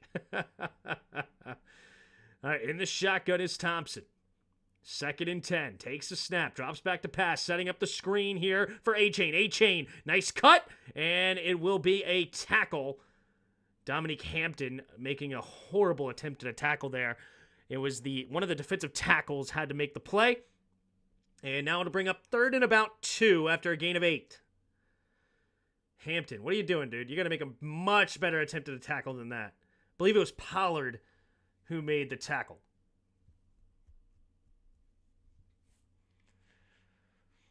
All right. In the shotgun, third and 2. 3 receivers to the right, takes a snap. Looking to his left, one-on-one. Going back shoulder. Nice grab. Beautiful catch there on the backside by Sanders. Back shoulder throw, and Sanders comes down with it. Interesting to see. It was Braylon Sanders, who's listed as a wide receiver 4, getting some plays here with the 2. So he's making his name for himself with a great catch on Chiguzie as the corner. So up to the 25-yard line, first and 10. Tight end in motion. Quick throw to the right side, and KJ Henry trying to catch him from behind, and he does, but not until after a gain of 4. Good job there, KJ Henry, who was rushing the passer, saw the immediate pass, and turned around to make the tackle from behind. It is number 83, Malik Washington, with the catch and run. So now it'll bring up second and 6 at the 21-yard line. Thompson going into the pistol formation. 2 receivers bunched each way. A-Chain, the running back, right behind him. Thompson looks like an 8-man box for Washington. Play action going to the middle of the field. Ooh, good job there by Derek Forrest. Good jam to not let him off the line of scrimmage, and Thompson did not have the timing with his tight end. How much did I pay for this jersey? I don't know. My wife got it for me for my first Christmas with her. This was my first Christmas gift from my now wife. You see why I married her. All right, in the shotgun. Man in motion is Washington. Skylar Thompson making a check at the line here. 3rd and 6. Takes a snap. Looking to his left, setting up the check down. Doesn't like it. Has to escape the pocket. Rolling to his right. Going to the end zone. Oh my gosh. Berrios dropping an open touchdown. And it is the Dolphins that will have to settle for a field goal on the broken play. Berrios got open. Oh, that was scary. That was scary. Here comes the extra point, or excuse me, the field goal on the right hash, the snap, the kick, and it is good. All right. So Dolphins now extend their lead back to 7. It's 10-3 with 7:44 to go here in the second quarter. Washington will get the ball back. Can they tie it up? Don't make that mistake in bed, Tim. Yeah, I know. If Tim wants any new clothes, you got to stop betting my money.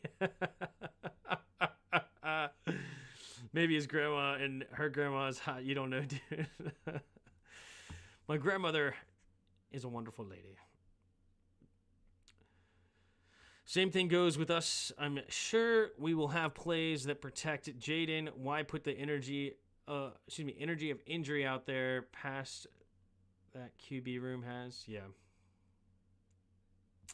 That's probably Pat McAfee from his broadcasting gig. I didn't notice Forbes out there tonight. I haven't seen Forbes yet either. Forbes is selling hot dogs in the stands tonight. I mean, I saw him on the sideline, but I haven't seen him out there in the game. That's not true. I saw him on one play. He's been out there. I don't know how much he's played. I don't know if he's been on the field every time. He hasn't been on the field every time, I should say that. I know that for a fact, but I don't know how many reps he's going to get. Tim, keep this formation much easier to clip. That's what I figured. That's why I made the change. I did this for the Rye guy. That's what I did this for. You're welcome. I did this only for the Rye guy. Nobody wants to see Big Head Tim out there. All right? That is not what they want to see. So I don't want to go too far this way. I want to keep in the middle here. Let's slide a little bit this way. Ooh, now Tim's in the middle again. It's raining out there. I hear the thunder.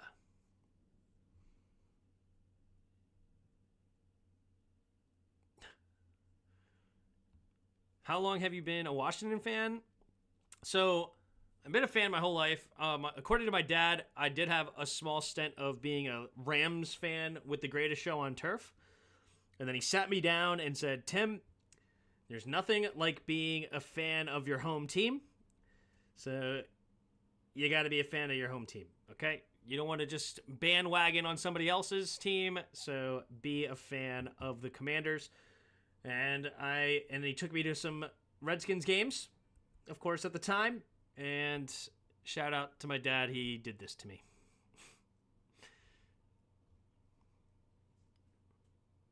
I want to hear we missed 5 field goals.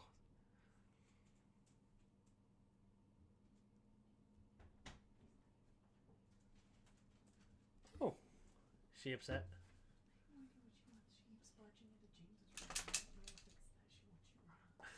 You okay?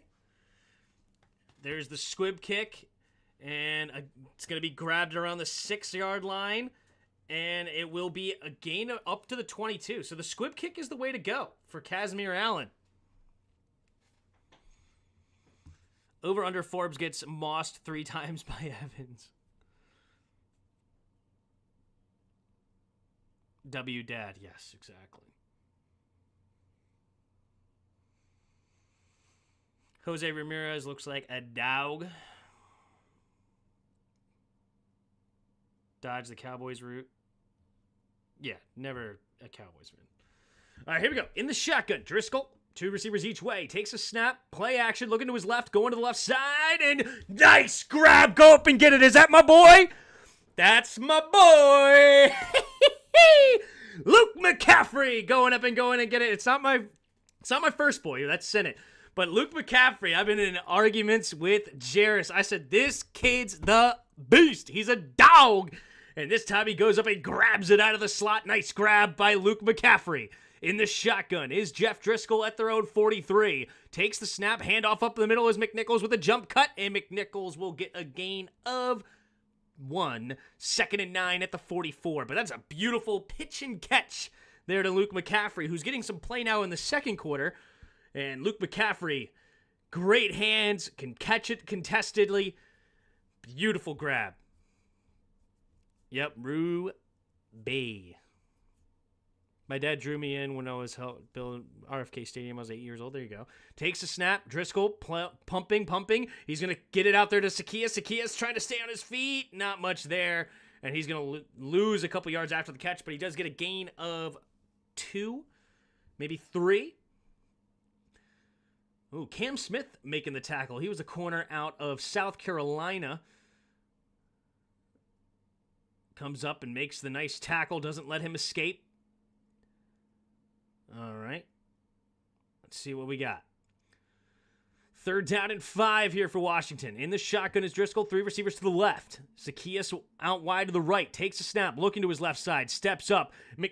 Driscoll's going to keep it and run for a first down. Up to the 46-yard line of the Dolphins. 1st down and 10 for the Commanders. Tim just went all country on us just now. He's ready for the hoedown or rodeo or something. Did I go country? I do like country, so I'm not what did I say? I already forgot. 1st and 10. 5.5 to go in the second. In the shotgun, takes a snap. Quick throw over the left side. It's going to be Allen. Allen tries to make a guy miss. He gets tripped up. It wasn't Allen. Excuse me. It was number 18. Is that Tinsley? Yes, Mitchell Tinsley could not escape. He did look quick, though, but he couldn't quite do it. 2nd and 6 here for the Commanders. 2 tight ends on the right, 2 receivers out wide to the left. Takes the snap, play action, steps up. Oh, not a lot there. Incomplete. Oh! Holy moly. Okay.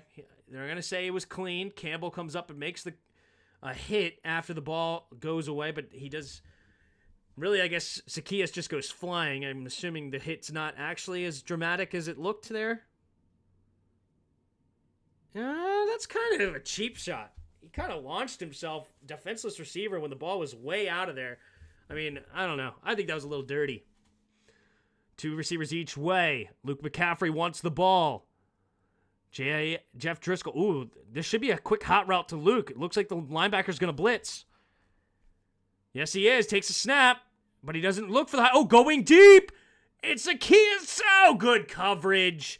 Cam Smith all over him, and nowhere to go for. Oh man. Unfortunately, the call was go routes. Why didn't they go with the hot route? We don't do hot routes here. Man, they should have went hot route right there to Luke McCaffrey with the blitzing linebacker. That could have been an easy first down. How much time left in the half? About just under 5 minutes to go in the first half. Hope we get a new kicker. Me too. Who's the best field goal available that we could sign? I'd have to look that up. I actually don't know. Tris Way into punt it away. There's the punt. Can he pin him back deep? And Owens is there. Barrios does the fair catch at the 10-yard line, and that is where Miami will start their next drive. Should have been PI holding. He got his head around. It's hard to call a PI when there's hand-to-hand combat, but his head's around. They usually don't call that. Shout out to, we have 145 of you in the chat. If you haven't already, hit that like button and subscribe. Almost to 100 likes. Appreciate you being here. Under center is Skylar Thompson. 2 receivers each way, bunched up. Man in motion is the tight end now to the left side. 3 receivers bunched to the left. Single back formation. Takes a snap. Pitch play to the left side is Wright. And Wright will get a gain of... Brooks. Who's Brooks? Wait a minute. Who's Brooks is a running back for them? Wait, what? Chris Brooks. He is their 6th string running back. Is Jalen Wright hurt or something? Why is he getting looks over Jalen Wright? Interesting. Okay. Here we go. 2nd and 8. Takes a snap. Looking. Going over. Oh. Flag on the play. He had a man open. Drop past that too. Tim, if you had to choose to see an NFC East team besides Washington to win a Super Bowl this year, who would it be? Dallas, Philly, or New York? If I had to choose one, I would say Philly. Just because I do respect how they build their team through their offensive line. And I think that they do it right.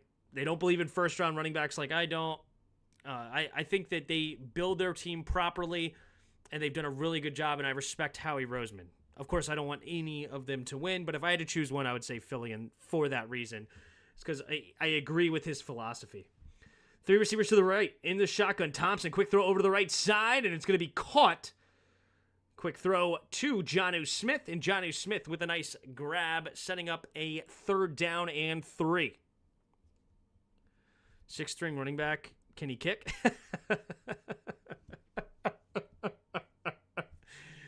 Oh, man. I heard Blewett is a free agent and Cheeseman. Oh, jeez.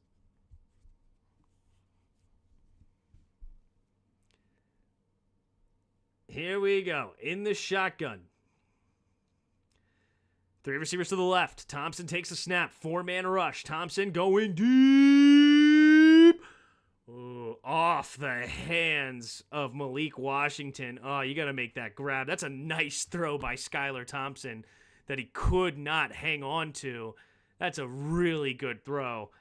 Malik Washington's going to want that one back badly, but nonetheless. Giants, because it ensures the Daniel Jones experiment never ends. I mean, if Daniel Jones wins the Super Bowl, then who cares if it ends or not? There's the punt. Nobody, that's a trick question. I mean, I could cop out like that if I wanted to. Ooh, that should be head-to-head contact. Elijah Campbell, that's 2 dirty hits by Elijah Campbell. Where's the flag?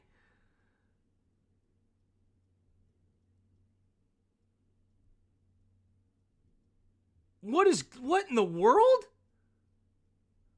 There's the flag. Finally. Good night. Penalty on unnecessary roughness. Yeah, he went head-to-head contact on a defenseless receiver. That was disgusting. And he had the cheap shot on Zacchaeus earlier. That guy should be kicked out of the game. He's dirty. Dirty player. Clip which one, Ryan? I live in Texas, hated the Cowboys players at the age of 11. I chose their skins. I liked the players. And Joe Gibbs became a lone wolf in San Antonio, but many are jumping off the Cowboys bandwagon. Wow. Interesting. Yeah, but it doesn't matter. It's head-to-head contact. He just waylays him. Are the away commentators or the home team commentators going to say something about it? He hit him on this... Dude, you guys are crazy. You just watched a slow motion replay and you think he hit him in the shoulder? Are you an idiot? You're a moron. Get this guy. I don't know who he is, but you're an idiot. How are you a freaking commentator watching a slow-mo of a dude clearly head-to-head contact where the helmet almost flies off, and you're going to say, I think he hit him in the shoulder. Dude, open your freaking eyes. Who is that? Oh, I think he hit him in the shoulder after I watch a slow-motion replay of exactly what happened, idiot. Driscoll in the shotgun takes a snap, handoff right up the middle here is Wiley, and Wiley getting a snap before Chris Rodriguez.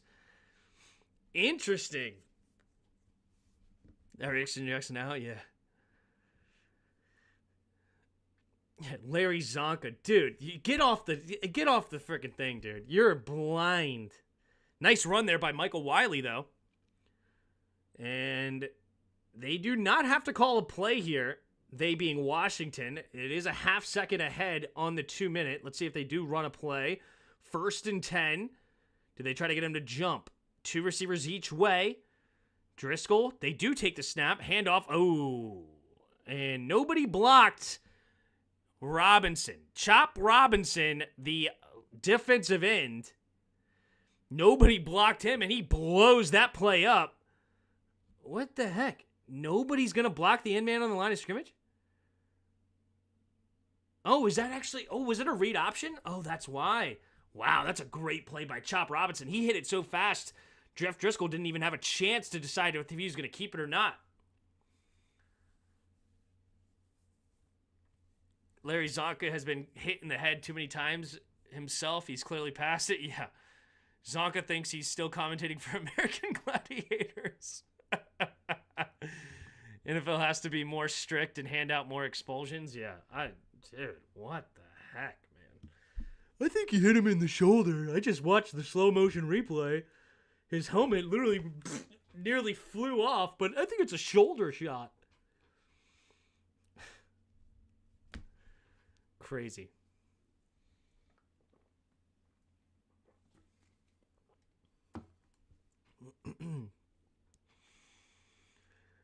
What are you going to do? All right, 131 of you in the chat. Appreciate y'all being here. Appreciate it. You're going to put that on the TikTok account, Ryan? Yeah. Do we have a TikTok, Ryan? Did you make TikTok? Shout out to Ryan. He's doing things I don't even know about if he made a TikTok. Last I heard he didn't want to, but I'm in. Making TikToks now. Now, allow head-to-head contact. Now, allow it. Just force everyone to wear those stylish new helmet covers. Yeah. Zonka was not happy about losing to Washington in the Super Bowl. Yeah. Fair.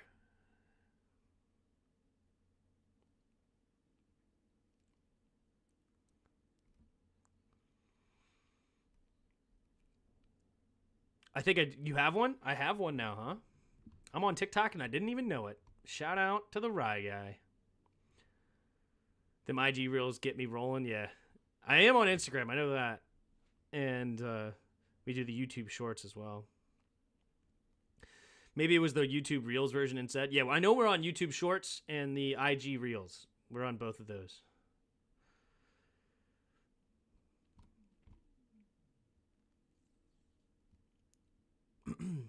The NFL hired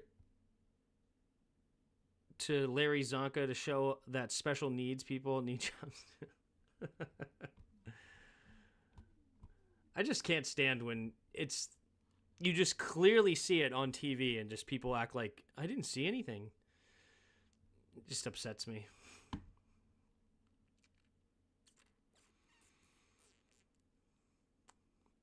Anyway. All right, let's take a look here at the box score, why don't we? So Jaden Daniels went 10 for 12, 78 yards in his 2 drives. Jeff Driscoll, he's 6 for 8, 52 yards. So the passing game is looking really strong. Terry McLaurin, the leading receiver, 2 catches, 27 yards. Luke McCaffrey, 1 for 21. Leading rusher, you have Driscoll with 2 carries, 47 yards, and Brian Robinson, 3 carries, 22 yards for Washington. Over here on the Dolphins, Tua went a perfect 5 for 5, 51 yards and a touchdown. Devon Achane, the leading rusher, did a good job against Raheem Mostert, though. Not much running there. Achane, 2 catches, 34 yards, and that is the leading of each team. So there's third down. It was a quick play. Third down here. So Washington on the field, 3rd and 7. Jeff Driscoll in the shotgun, 2 receivers each way. Luke McCaffrey and Sinnott on the right. Does he look that direction? Takes a step. Nope. He looks to the left side. Going to throw it underneath. It's going to be caught by, is it Tinsley? It's Allen. No, just kidding. It's a Superman. Just kidding. It's a plane. It's a bird. It's Jamison Crowder. Jamison Crowder getting his first look, makes the grab on 3rd down and gets the first down. Beautiful play, 13 yards up to the 19-yard line of Miami. Under a minute to go here. Down by 7 is Washington. Can Driscoll get it in the end zone? Other than JD, which rookie will have the biggest impact this year? That's a good question. I love all the first 3-round rookies. Driscoll in the shotgun. 3 receivers to the right. I'm hoping it's Sinnott. Takes a snap, looking. Driscoll, what the heck are you doing? It's a sack, but why did he take that sack? Kamara gets the sack. Great play there for the Dolphins, but Jeff Driscoll, Trent Scott could have got called for holding there. Great play from the Dolphins. Jeff Driscoll, man. I mean, you just can't pull your eyes down that quickly. You got to make a play. Brandon Coleman by far. If he plays well, then that's who we need to make the biggest difference. Because if JD has a big impact, it'll be his blindside cover. That's fair. The veteran keeps it going. Yep. Jamison Crowder. 3 receivers to the right. Empty backfield set. Takes a snap as Driscoll. Going to set up a screen to Crowder. Crowder following his blocks, trying to bounce it out, and dives ahead to the 20-yard line. So with 28 seconds, Washington will use their second timeout here. 3rd down and 11 coming up for Washington. They're well inside field goal range here at about a 38-yard field goal. So let's see if they take a shot here to the end zone. Did Daron Payne change already? Or did he? No, Daron Payne and Jonathan Allen did not suit up at all.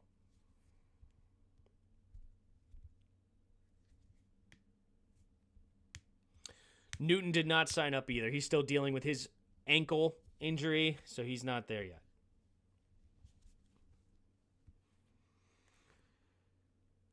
All right. Here we go. At the 20, 3rd down and 11. Driscoll in the shotgun. Sinnott started going to the left side, now goes all the way to the right. 3 receivers to the right. One-on-one coverage to the left side. Does he go that direction? Takes the snap, drops back. Yes, he does. He's looking to the left, floating it to the end zone. He's open. Oh! Where's the pass interference? Come on. He didn't look back at all. Tinsley, oh, nice move to beat him. Where's the pass interference? Jeez. Oh my gosh. Neal doesn't even try to look back for the football. It's actually a really nice route by Tinsley. Not the best throw by Jeff. He hesitated. Jeff needs to just throw the ball. Here's Patterson, the snap, the hold, the kick is up, and this one's right down the middle. Over, under, good. 10-6 now. Miami with up by 4 with 19 seconds to go here in the second quarter. Our D-line was already good. The rookie won't have a big impact, especially if he can't get on the field because the foot toast, yeah. We ain't dead yet. It's crazy to think we would have a lead if we just made our field goals. We have only punted 1 time. In 5 drives, we had 4 field goal attempts and 1 punt. It's not bad. Tim, you calling the Saints 49ers game tomorrow? I am not. Only doing the Commanders preseason. Well, these two, I won't be doing the preseason game next week because I'm going to the game. So if you're going to the game, give me a shout out. Hit me up in the Discord. Let me know if you're going. That'd be cool. I will be at the game next week, Patriots game, going with my brother-in-law, his girlfriend, and her dad. They're big Commanders fans, so it'll be fun. It'll be a good time next week. At least the refs are in regular season form, already screwing us. Yeah. We already had a good backup D tackle with health issues, so what now? We have 2. I mean, I think the D tackle is gonna get a lot of play. There's the kick, and it's a line drive kick. What? Oh my God! Big Patterson just can go, dude. He gets up to the 29. What is that kick? I mean, you don't kick a line drive at the 10-yard line, right in like you just give him the 29-yard line. That was you may as well kick it through the back of the end zone.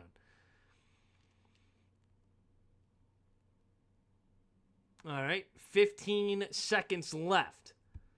At their own 29, can they get into field goal range for Sanders? 2 receivers each way. In the shotgun. All right, running back in motion, takes a snap. Thompson looking, steps up, going to keep it, and he's going to float it out there to Jonnu, and Jonnu's going to get an out of bounds for no gain. They stop the clock with 8 seconds. 2nd and 11.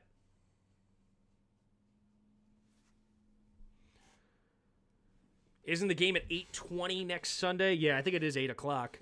Might not start till 8:20. Yeah, it's going to be a late night, but it'll be fun. It'll be good. I'm excited to go. I don't go to regular season games anymore. I used to go to every game before I started this channel. So I don't want to miss a regular season game on this channel, but I'm excited to go to a preseason game. It's good to go back. Berrios in the shotgun, takes a snap, play action. Thompson looking. Ooh, holding. He's going to chuck it down underneath. It's going to be hard to bring him down, but he does get tackled, and that'll bring us into the end of the half. All right, into the half, and it is Dolphins 10, Commanders 6. Not a bad half of football for both teams, except for the field goal unit. The field goal unit for Washington is a disaster. Well, the Pats have no pass rush to the line, not unless they want to rest their starting line more. Yep. All right, let's do it. Let's grid it up. Should we do this first? Actually, let's do this first. All right, 6-2, 6-3. We are on defense on the NFC. Let's go with Micah Parsons. Nope, just kidding. I just saw the age, so it's not Micah Parsons. It's over 28 years old, 6'2", 6'3". In the NFC, what about Fowler? What? Oh, is it offense only? Oh, okay. It's offense only on normal mode. Didn't know that. Okay, offense only, so 6'2", 6'3". I thought it was defense because this was not yellow. But all right, so we're 6'2", 6'3". How old is we're in the NFC though. NFC older number. This could be AJ Brown. Ooh, we are a receiver. I thought AJ Brown's 6'2". Well, I was wrong. Okay, so we're number 12 or number 13 wide receiver in the NFC. 28 or 29 years old. Number 12 or number 13. Not in the NFC East. So NFC. Interesting. Not in the NFC East. NFC South. NFC. Number 12 or number 13. 28, 29. NFC West.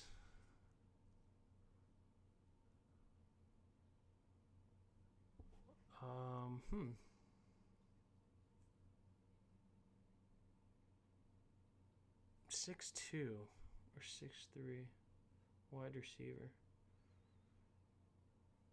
It's interesting. NFC North. It's North. Keenan Allen's too old.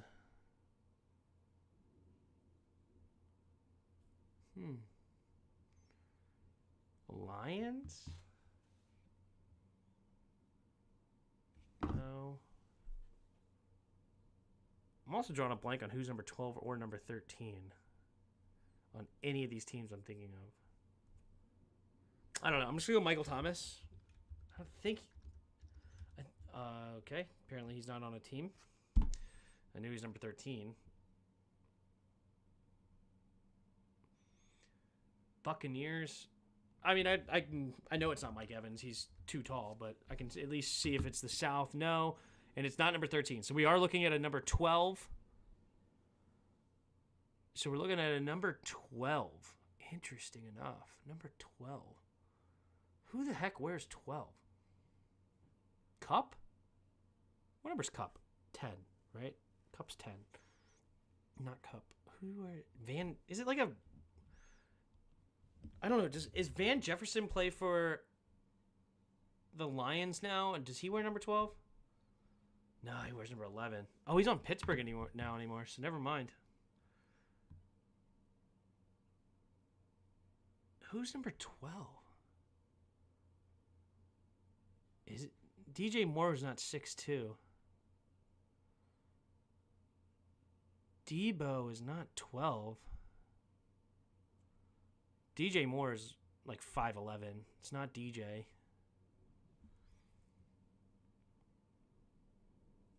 Who the heck? So we're either in the West or the North. West or North? West or North?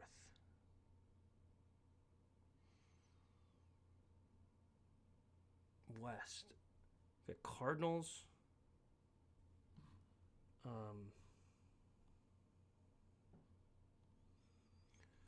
Got the Cardinals. Who the heck is on the Cardinals these days? I have no idea. It's not Watson. He's not old enough.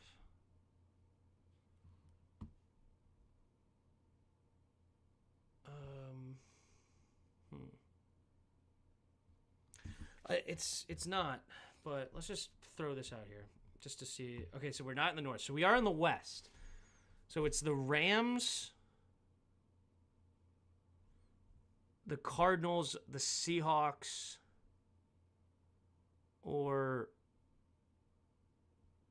the who's the other team? Rams, Niners, Seahawks, or yeah, Rams, Niners, Seahawks, Cardinals. It's got to be somebody on the Cardinals. Who the heck is on the Cardinals, number 12? Because I don't think it's on the Rams. How many guesses do we have? We have 5. Golly. Who the heck wears number 12? It's got to be on the Cardinals. That's my guess. It's got to be a receiver on the Cardinals.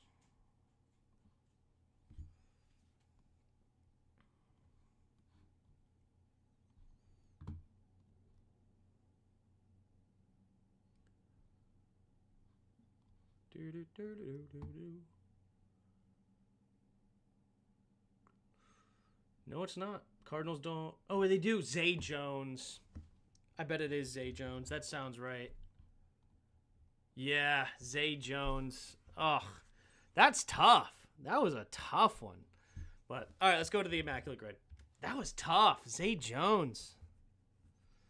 I didn't even know he wore number 12 on.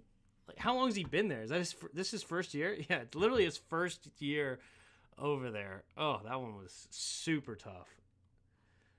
All right, cool. I like it. I like it. I respect it. Respect. All right.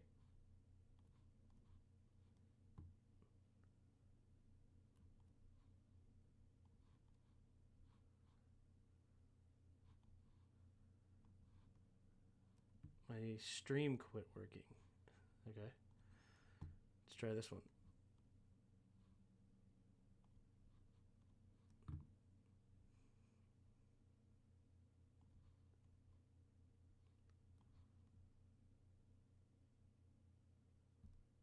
Huh.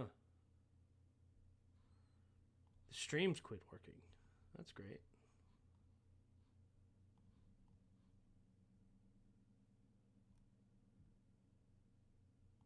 Okay. Whatever. We'll have to come back to it. Okay, let's go to football. Here we go. Let's do this thing. All right, so we have Seahawks, 50 career sacks and 3,000 passing yards across the top. And then we have the Panthers, the Vikings, and Super Bowl champ on the bottom. Awesome. So who can we think of the most random Seahawk to win? I guess, does it have to be on that team when they played? When paired with a team. So, okay, so the most obvious, you got like Wilson, Marshawn Lynch, excuse me, Doug Baldwin, Earl Thomas, Cam Chancellor, Bobby Wagner, Richard Sherman. Who's the most random guy we can think of on that team? Who's the most random? Who would have been the kicker there? I don't know. Who was the backup quarterback? Don't know. Let's see. Probably could just be more money for Driscoll. I don't know. First guy I thought of was Chancellor.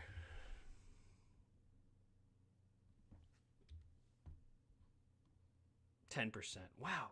It's pretty good. Good for him. It's the first guy I thought of. 50 career sacks and a Super Bowl champ. First guy I thought of was Strahan. 11%. 3,000 passing yards, Super Bowl champ. First guy I thought of was Mark Rippon. 2%. Nice.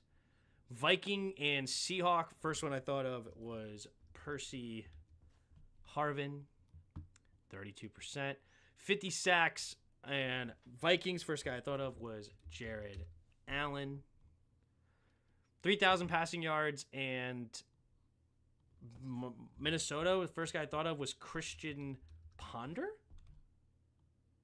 Oh, he didn't have 3,000 yards. Dang it. I knew he started with that AP when he ran 2,000 yards. I thought maybe he snuck in there. All right.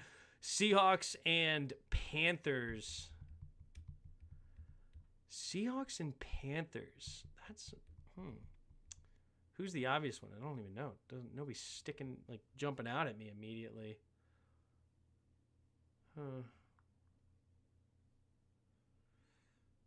Dr. Pig with that Seahawks street knowledge. Whatever. Dude, Travaris Jackson. Oh, that would have been a good one. I like that. Most rare. You go into for speed or obscurity? I don't know. Just going and who I think of. Don't want to spend too much time. Because I could really just go crazy and really start thinking really hard and then take forever to find somebody. None of the streams are working now, so let me know when the game comes out of halftime and see if I can find a stream. Driscoll's productive against the second and third. Yeah, Driscoll's played well. This one's tough for me. Seahawks and Panthers. Nobody's coming to my head immediately.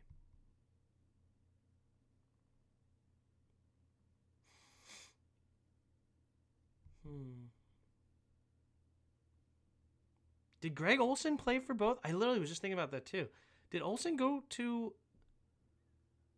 the Seahawks? That doesn't sound familiar. 50 plus sacks. Thought of Peppers first. I'll just go Peppers. Yep. 69%. Giggity. 3,000 passing yards. The first guy I thought of was Jake Delhomme. And then, I mean, I could just go Kirk here or something like that, but I did fail that one. So I just wanted to go here. Seahawks and Panthers. That's tough. Who's the obvious one? Three-leg Greg. Is Greg? I don't know. Did Greg play for both? I don't know. Did he? He did. I forgot he went over there. 65%. Not bad. Okay. I mean, it's terrible if you're looking for rare. Okay, cool. Well, there you go. There's the Immaculate Grid. Failed on Christian Ponder. Dang Christian Ponder.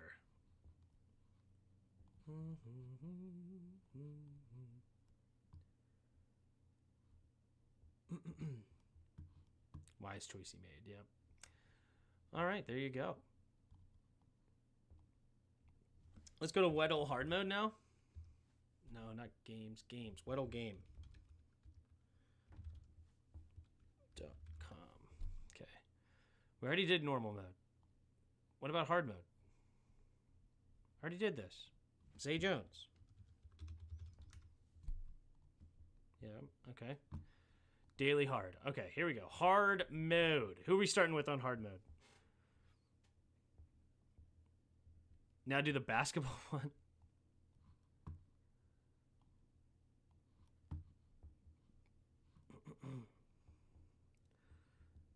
Who are we going to start with on hard mode?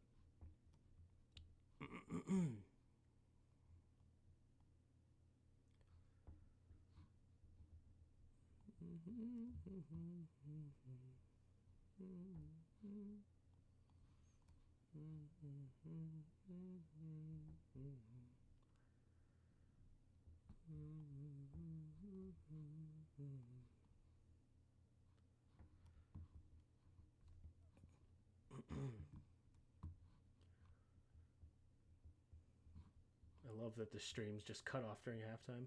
It's great. It's wonderful. It's fantastic. Peter North. Oh, wait. Different kind of...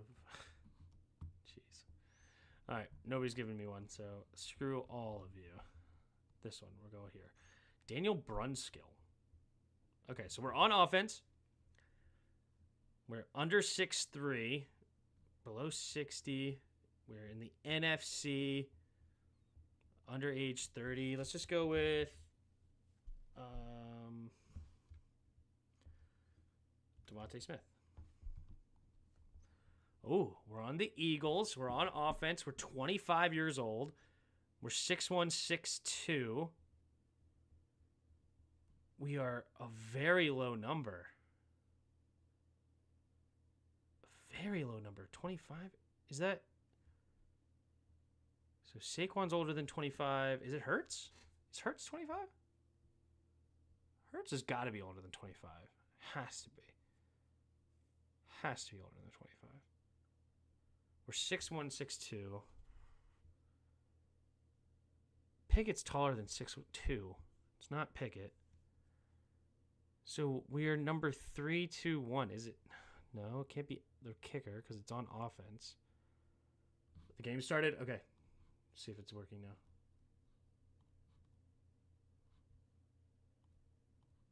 No.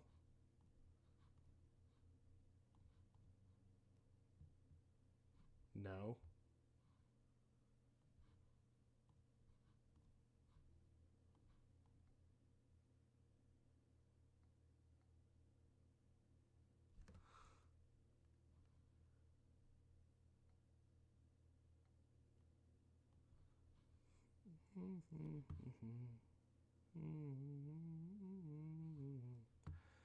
Tim, would you begin to take a look at the CB market before the season starts? Sure.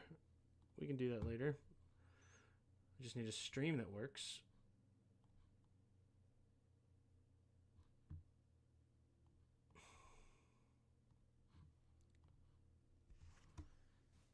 Okay. The Stream East is now screwing with me.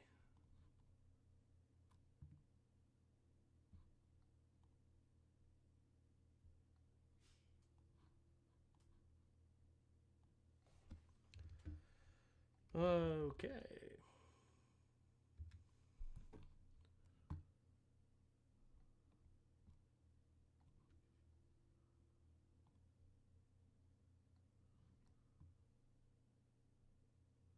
Okay. Found a different stream because that one wasn't working anymore. Don't know why, but here we go. We're back. All right. Hampton makes a huge tackle after a big play. Or no, who is it? No, it's missed tackle, but Owens runs him down. Owens making the big tackle, tripping him up before he gets into the end zone. Owens showing the hustle. And, Kelly's going to be injured during the play. So it's 1st and 10 now for the Dolphins. All right, Kelly's on the field. Here we go. Miami long pass, 1st and goal. Yep, at the Washington 10-yard line, 1st and goal. Here we go. We got a commercial break for the game. Already 2 minutes off the clock, so we're 12:55 in the third quarter. Uh-oh. Sign up. Oh, jeez.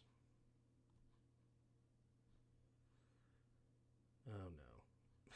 This one needs a sign up? It's crazy. So that was short-lived. I had a stream that worked for a half second. No, this one's not working.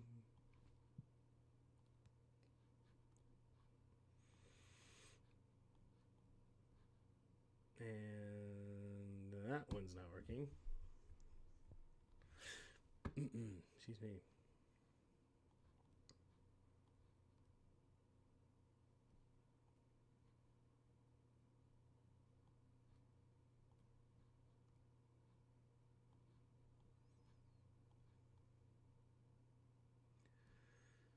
Oh my god.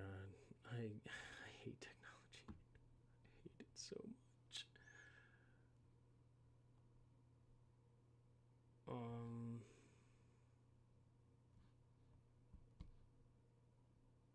I mean, where am I supposed to watch the game now? Commanders versus Dolphins stream.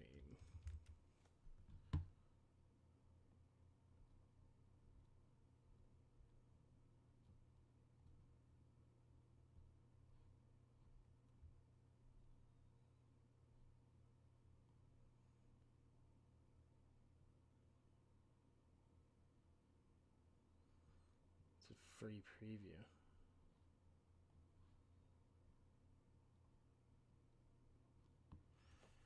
You're going to watch the Cowboys vs. Raiders after this just to see what the Cowboys depth does? No. I am...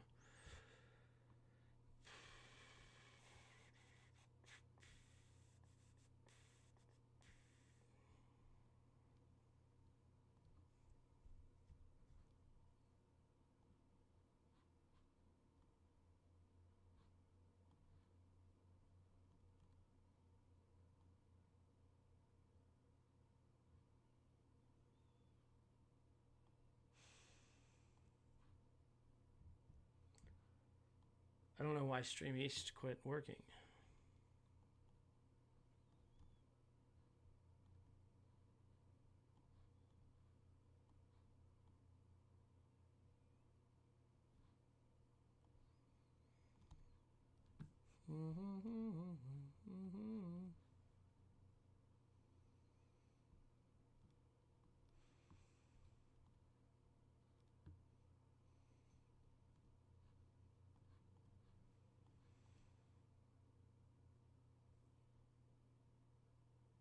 Tim, is your kid going to do some play-by-play? That'd be fun.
What about this?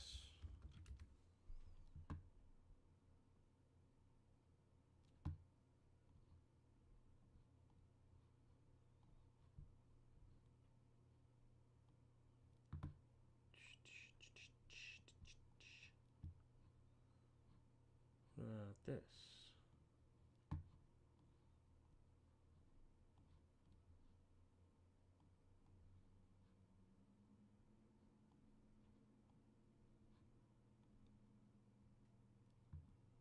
Is this one working?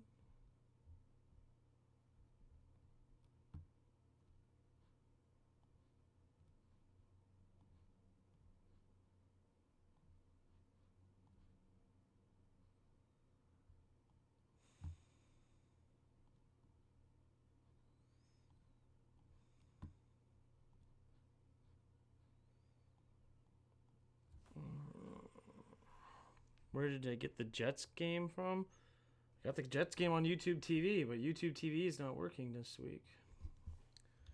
Because apparently... Oh my god. Apparently, Annapolis is Baltimore channels, so...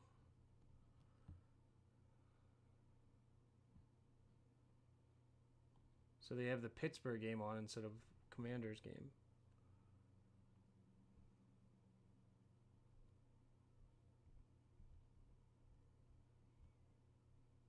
NFL Network has the Pittsburgh Steelers, Bills.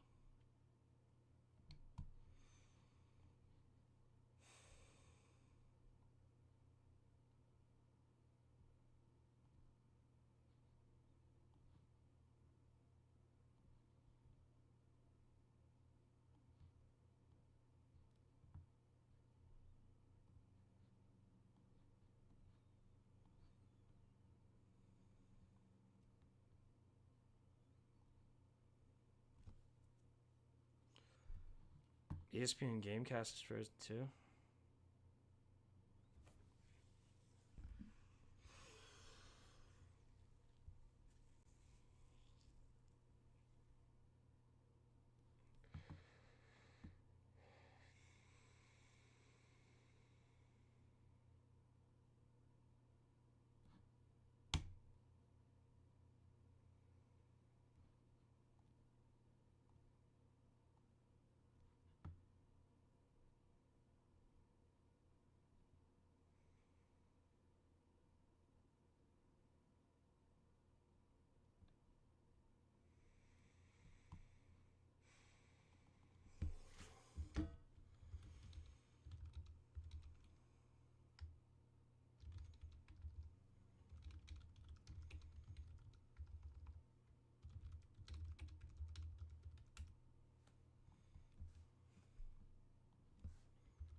I just want to yell. I just want to yell.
I hate my life. I hate my life. On NFL Plus, it's telling me I can't watch the Commanders game live because I'm in market. I'm in market according to NFL Plus, but yet, according to YouTube TV, my location is not in market, and they don't give me the game. So I pay for NFL Plus to watch live games, and I pay for YouTube TV to watch live games. But NFL Plus tells me I can't watch it because I am in market, but yet my location tells YouTube TV that I am not in a spot where I can get the Commanders game. Holy, like,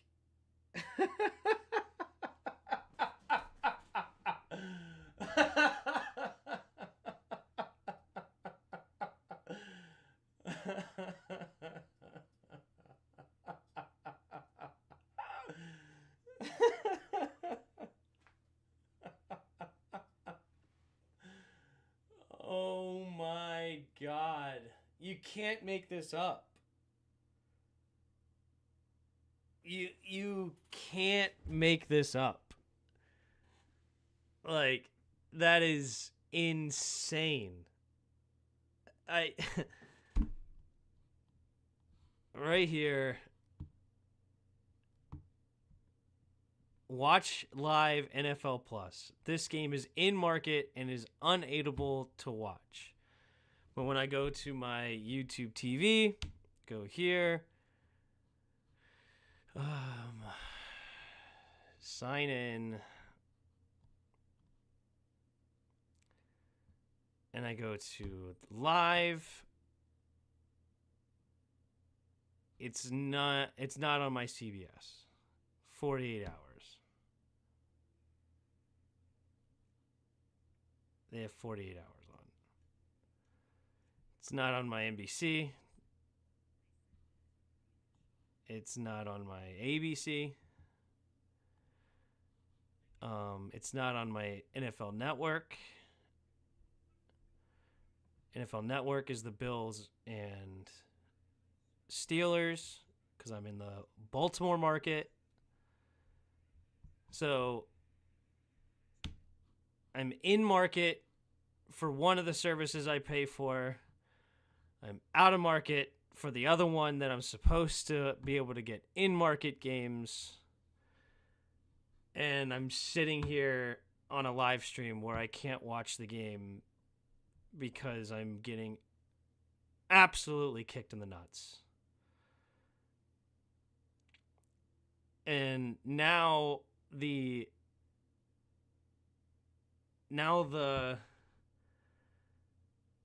illegal stream I was watching the game on quit working. So now I can't.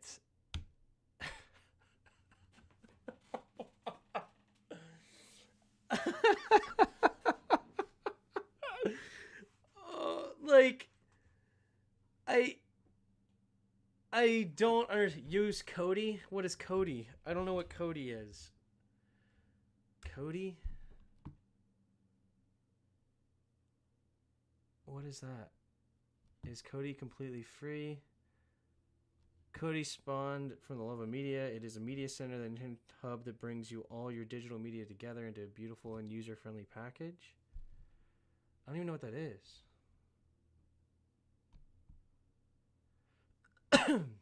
The Russian site you are on is probably in Kursk. Kiss your money goodbye. Yeah, right. Like, and then YouTube TV and NFL.com, neither of them has a customer service that you can call. So I do actually have a VPN. I used to, anyway. I'm assuming I still have it, right? VPN.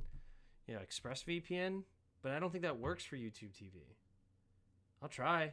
I mean, it's worth a try, I guess. Just enter YouTube TV and get cable. The problem is I'm in a place where my cable would be Baltimore channels, right?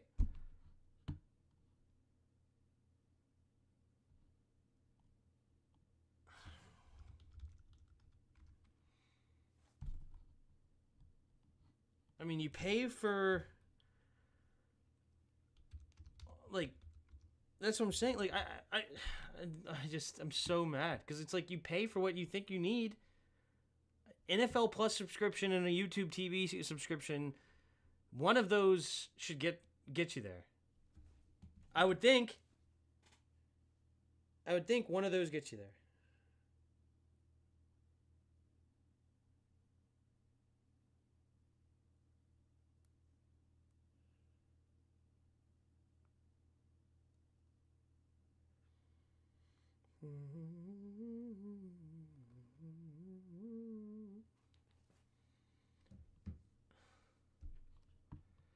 Get NFL Sunday Ticket? NFL Sunday Ticket. On YouTube. Choose a plan.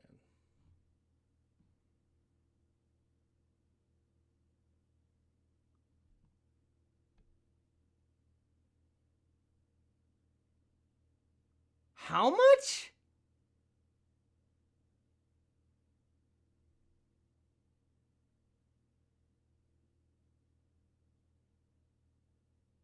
NFL Sunday Ticket? Hold on.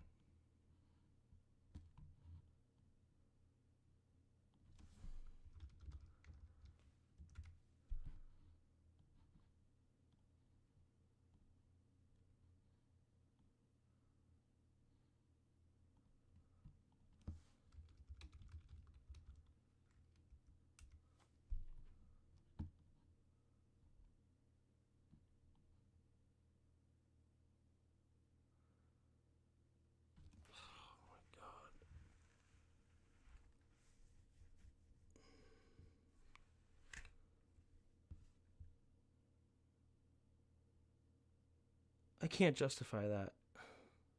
Because I'm sure I'm going to get the regular season games. I can't justify $379 for a preseason game?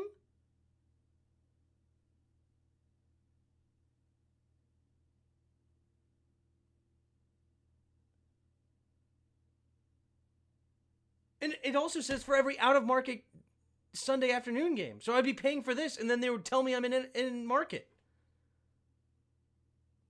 I already pay for a service that's supposed to give me the out-of-market games. I already paid for that. So the NFL Sunday Ticket wouldn't even help me. And it's also every Sunday afternoon game. This is not Saturday night game.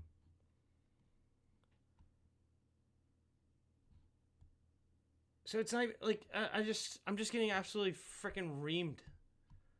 I'm so upset. Like I don't even know what it don't like NFL Plus and NFL Sunday Ticket are for out of market games, but it's telling me my location is in market. But yet for some reason my freaking YouTube TV is not. And then my ExpressVPN for some reason is like not resend email. Like you can't even make this stuff up. Like it's such a joke. It is such a joke. Like it like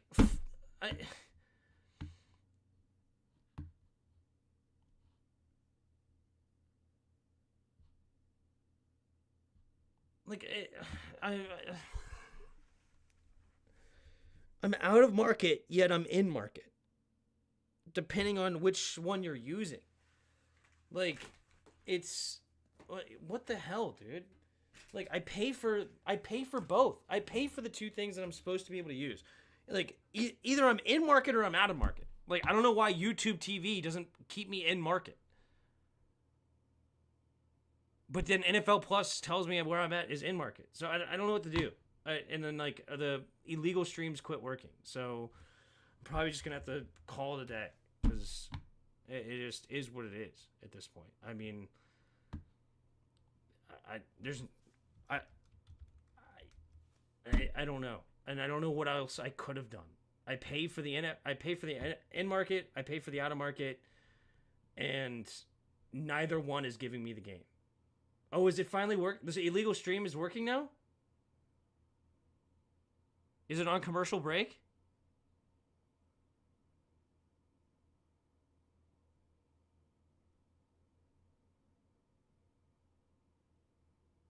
Is the game on is it on commercial break?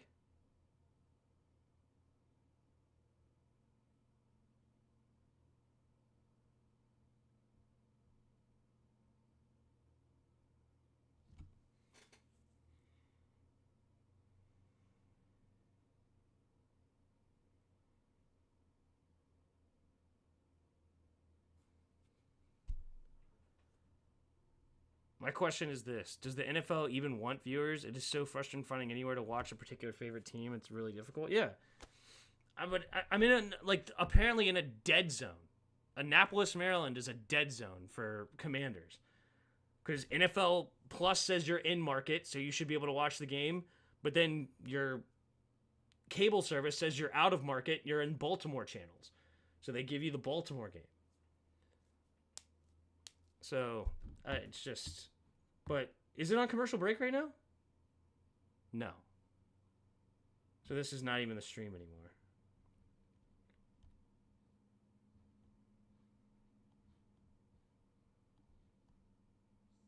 Okay, here we go. The illegal stream's back up. So we're good. We're back. We're back. Okay, we're back. All right.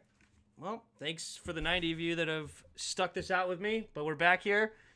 And Thompson in the shotgun. Excuse me, White going deep to the right side. He has its man beat, and it's in the breadbasket, and it's good. Big throw by Mike White down the right sideline. Number 18 comes down with it. It is Eric Izukanama. Something like that. Nice throw by White, and it's number 30 for the Commanders. Gets beat on the play. And it is... Who is number 30? Or is it number 39? Wait, who did it say?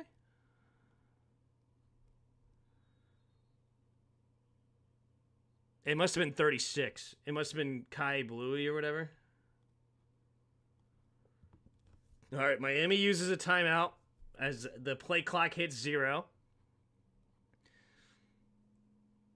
How did Jalen do? Jalen did good. 5 for 7, I believe it was. No, 10 for 12. 5 for 7 was the first drive. He went 10 for 12, 78 yards, 2 carries, 13 yards. I'm in San Antonio and get no Commanders. I rely on Tim. I get Texans and Cowboys. Yep. I'm in the foothills of NC. It has been difficult to see every game as well. Luckily, you are usually here. You can call the games. Yeah. I'm good. The regular season is the only thing that matters, Tim. Tonight's game is pointless. Don't worry about that. Yeah, well, we're back. So, sorry for the delay. And thank you for the 85 of you that stuck it out with me until the technical difficulties fix themselves. But yeah, I don't know what I don't know what else I can do. I literally pay for NFL Plus and I pay for YouTube TV. So you would think one of those would get me access, and they're not. So I pay all that money for those two things. I literally only buy those to watch the Commanders game. That's literally, and then NFL Plus also to watch the film. Like those are the only two reasons. And here I am spending $85 a month on YouTube TV and whatever it is, $100 for NFL Plus. So in an NFL season, I spend like $500 to watch Commanders, and I have to watch an illegal stream after spending all that money, and I have 0 people I can talk to about it. Because you can't call NFL and you can't call YouTube TV. Neither one of them has a customer service that you can call and be like, what the heck can I do? What can I do about it? Tell me what to do so I can do something. And you can't do any of it. It's just crazy. Oh, man.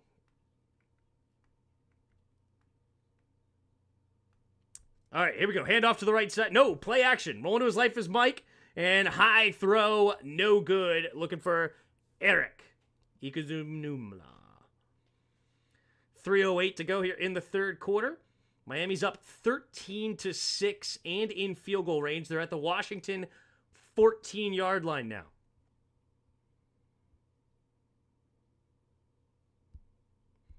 I mean, are you live or behind? I'm probably behind because I'm watching some illegal stream. 2nd and 10. 3 receivers to the left. White in the shotgun. Empty backfield set. Takes a snap. 4-man rush. Mike White. Pressure! Hit as he throws. Wait a minute. It's a live ball. Who's going to get it? The Commanders have it. Oh, Washington sack fumble to take the ball away. And it is. Who was it that jumped on it? It is Andre Jones Jr. who scoops up the fumble. Harlow is injured on the play for the Dolphins. It's Jamin Davis with the sack fumble. And definitely the ball was get knocked loose for a sack. And Andre Jones Jr. jumps on it. Wow. Beautiful, beautiful, beautiful. Great defense. There's Dan Quinn jumping up and down. And the Commanders get the turnover and allow no points. And they have a chance to tie this game up. Beautiful. Jeff Driscoll. See if he still comes out here, or do they move on to Trace McSorley? Or does Driscoll finish this game out? Mariota is not playing today. Mariota did not play at all. They gave all the first-team reps to Jaden Daniels. How's Forbes doing? Still stinks. I didn't see anything. I know he was on the field early, but I haven't seen anything since.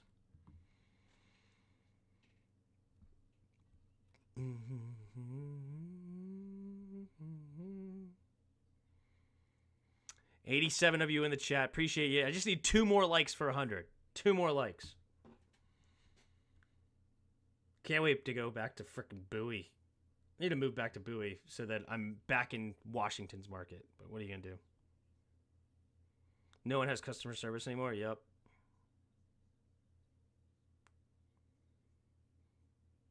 Were you at the game? No, I was not at the game. And never bail on my boy. Thank you, Justin. Appreciate you.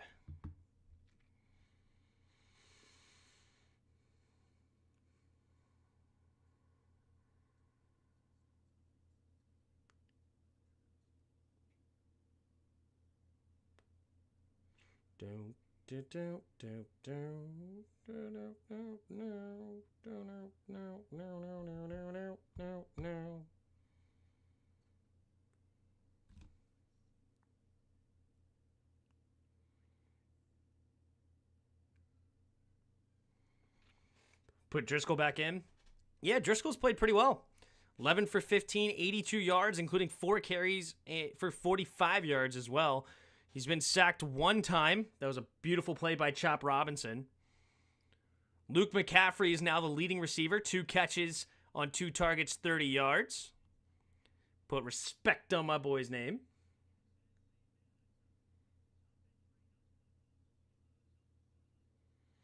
Here we go. Under center goes Driscoll.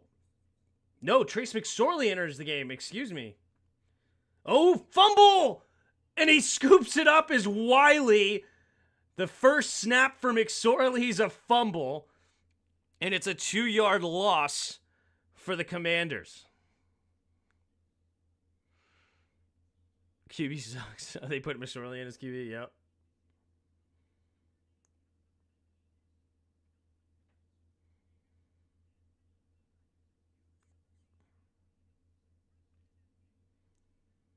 All right. And steps up, and it's another sack. Jeez. 3rd down and long coming up here for Washington with 2 minutes to go here in the 3rd quarter.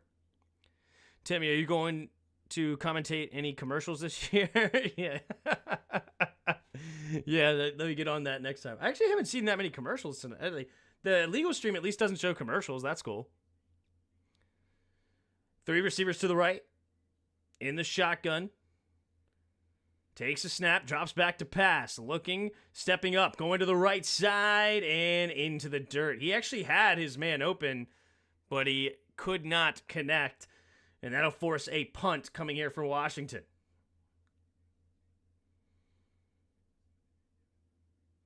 Anthony Weaver. They're hyping him at the defensive coordinator spot. Where they pick this guy up from? Yeah, they literally picked him off the streets because the 4th string, Sam Hartman, got hurt. So they picked him up just to finish the game.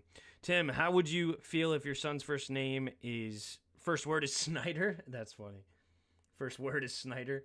Ooh, nice move there by Malik Washington on the return. Gets out of bounds after a gain of about 13-ish yards or 10 yards or so. So 1st and 10 coming up for the Dolphins. Up by 7 with 1:41 to go in the 3rd quarter. Can they extend it?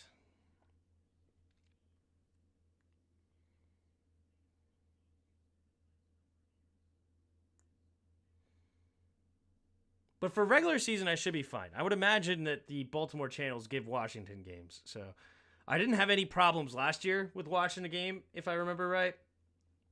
So that should be good. All right, here we go. In the shotgun. 2 receivers each way. Mike White at their own 31 takes a snap. Play action. White going to the middle of the field. Has his man. Nice hit there. Is Jeremy Reeves gets a nice tackle. But not until after a 1st down, gain of 13 for the Dolphins. Number 82 comes down with the grab.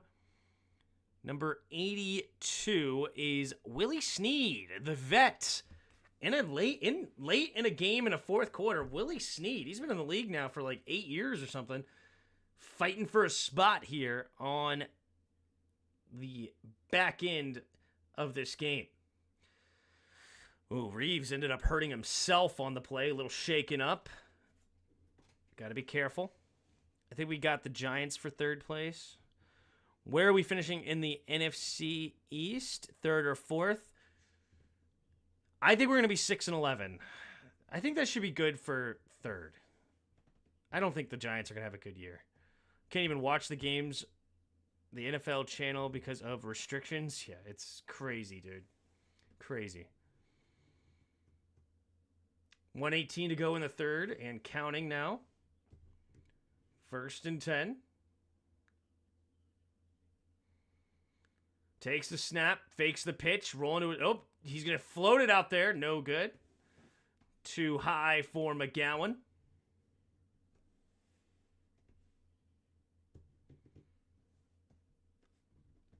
Giants looked horrible. Yeah, they're pretty bad.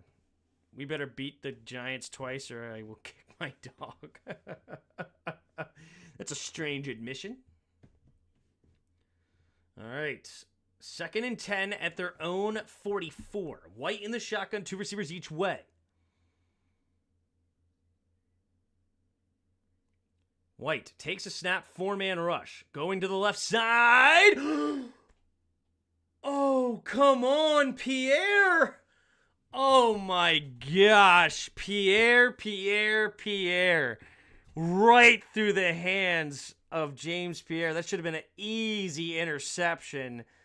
And instead, it is a possession still of Miami.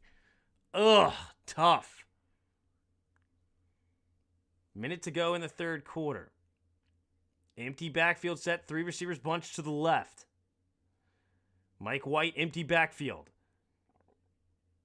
4 down linemen for Washington. Takes the snap, looking to his right, coming back to the left side. Going to go over to the left side. Wide open. Wide open is Eric Izumnikina. Or Kunma. It's okay, my dog is strange. He actually enjoys it. He used to, since Washington sucked for so long. Not a very good zone there. Yeah, I'm not a fan of any of those guys around that tackle. I don't think Hampton's played very well. I don't like Pittman, and I'm not a fan of Pierre. I don't think any of those guys make the team. There's only one decent player, I feel like, on the field right now. Takes snap, play action, roll to his right, pressure, and gets it out there and caught to the tight end, number 49. I believe that is Woods. Is that his name? No, Rucci. Hayden Rucci makes the catch. And that'll be the final play of the third quarter. So we have the Dolphins 13, Commanders 6, but the Dolphins inside the Washington's 30-yard line, well inside field goal range. Wish you were a national announcer for Washington. Me too, dude. Maybe one day. Make America great again and make the Commanders great again. That'd be cool. That would be cool if we could make the Commanders great again. Maybe one day. I don't think it'll be this year. I think next year, though, we could be good. I do like the direction of this team. I really do. I think that we're making strides already in one offseason with the new ownership and new regime and new GM, new coach. I think we're in the right direction. It's just we were left in a horrible spot. Horrible spot. Am I right? I think so. Secondaries looked pretty bad all game. Yep, Joe. Yep. Not surprising, though. Not surprising. So do we have a decent tight end for the first time in a decade, or does the search continue? I love our tight end room. I think our tight end is very good. Is your brother-in-law going to make those good short videos this season? Those are good. It's actually my wife's cousin that makes the videos. Rye Guy. Yeah, he was in the channel earlier. Yeah, he's on it. He knows what's up.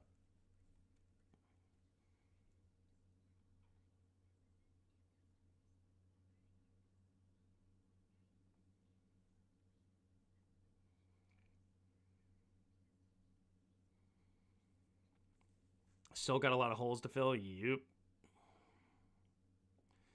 Ridgeway.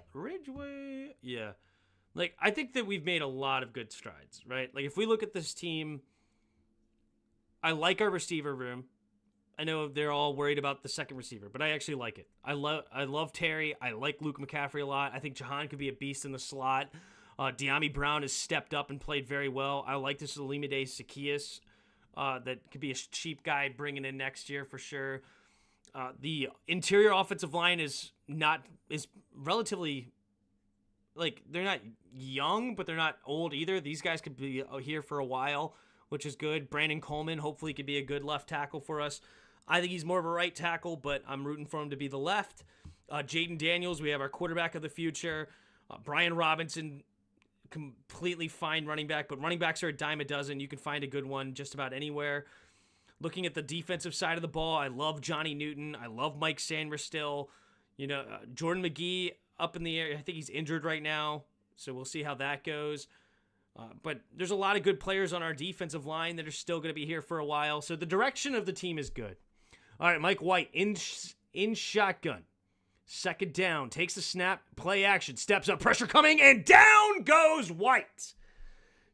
Beautifully done, and I think it's Woods coming up with the tackle for a sack. Number 38 getting the blitz and getting home for the sack. Third down coming up for the Dolphins. 3rd and 9 at the Commanders' 31.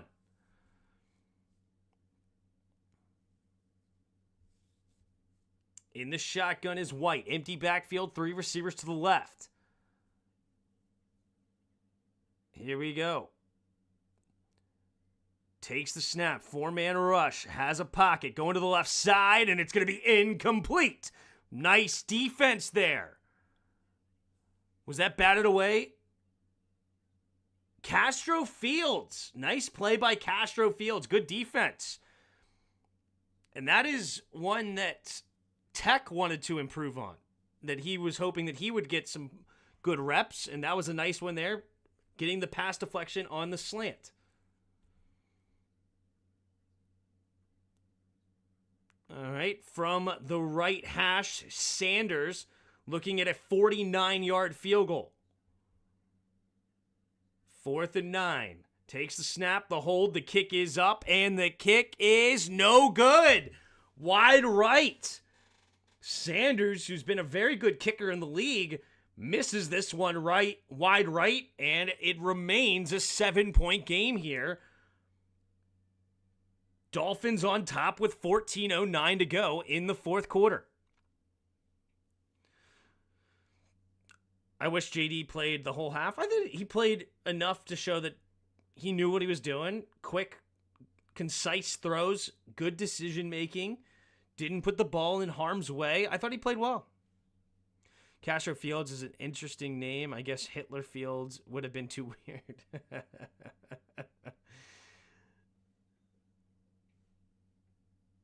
Was that batted or dropped? It looked like he got a hand in there. We can look at that at the film review. But I thought Castro Fields got a hand in there. I could be wrong.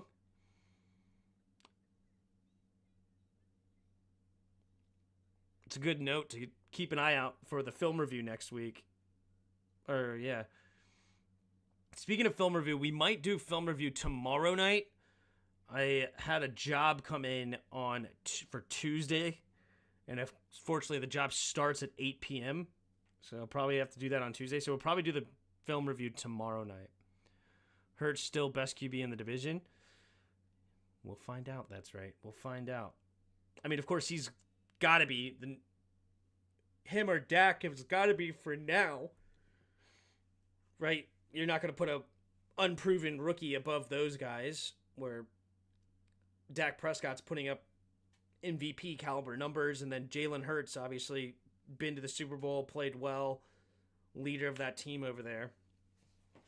So yeah.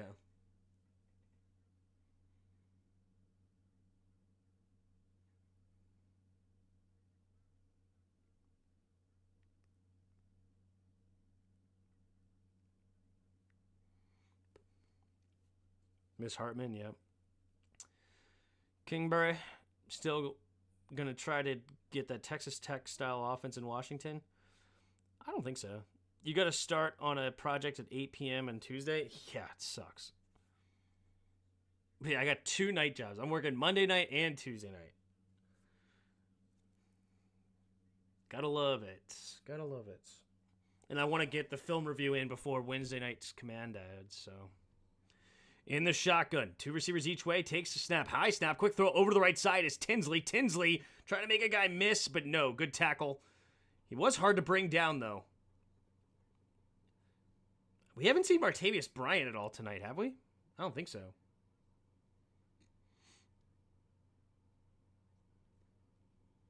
O-line is terrible tonight, yep. All right. Takes a snap, play action, McSorley throwing it over. Oh, off the hands of Cole Turner. Could not haul it in. Does it involve a... No, it doesn't. O-line is not only going to be terrible tonight, it's going to be a problem all year. Yep. So after 2 preseason games, should Washington make some trades to upgrade spots, wait for other teams' cuts, or just roll with what they got? In the shotgun, McSorley takes the snap, drops back to pass, and down goes McSorley. Yeah. Chris Paul is horrible. He's on the field, and what do you know? We get pressure immediately. I don't know why he's playing. Yeah, Chris Paul just gave up that sack. It's just terrible. But anyway, should we make some trades or not? I personally think we need to sign a left tackle. We need to sign tackle just to protect our young quarterback. I want to go get Donovan Smith. He's available and out there. I don't know if he wants to play for us or not, but I would throw a hefty contract at Donovan Smith to play left tackle. Just protect our young quarterback at all costs. But as far as, like, should we trade? No. We shouldn't be making any trades. We should not be trading away draft picks. We should be adding draft picks, if anything. Like, if we can add draft picks, that'd be great. But no, we should not be buyers this season. We're not good enough, guys. We're not good enough. And I don't know if anybody else is overselling us as far as that is concerned in the community. But we're not that good. And that's just the truth of the matter is. Martin Mayhew and Ron Rivera absolutely dismantled this team. And even a guy like Adam Peters, who I respect a lot, and I think he's going to be doing a great job for this team, he can't fix it in one offseason. He can't do that. Our team was that bad. There's a reason we were the number 2 overall pick. There's a reason we only won 4 games last year. It's because we stunk in a talent perspective. It's bad. Bad. Okay? So, but we made good moves. I love the direction we're in. I want to preach a positive message as far as the future of this team. I think we are going in the right direction. I think we're going in a good direction. Arguably a great direction. But we're not there yet. We're moving in that direction. CBS is way overestimating us. Yeah, nobody makes trades in the preseason. You have to let the first couple of games in the regular season play out and see what you got. Then you make trades around the deadline. I mean, it's probably not completely true, but the premise makes sense. D. Smith, Gilmore, and Xavier Howard, and destroying. That's funny. Donovan Smith, yeah. Saying we're going to finish first. CBS has us finish first. That's crazy. This is a 3-year rebuild, guys. We're going to suck this year. Just cut your expectations is my suggestion. I don't know if it'll be a 3-year rebuild. I think we could actually be very competitive in year 2. I think in one more offseason, we can be very competitive. We have enough cap space to play with. We have some good base talent. We have some rookies this year that could elevate, right? It's just this year is going to be a struggle because we have some important positions of need still. The left tackle spot has got to be figured out. Then the right tackle spot as well. Our secondary, especially our corners, have got to be figured out. Our defensive ends are okay. They're okay. And our quarterback needs another year to grow.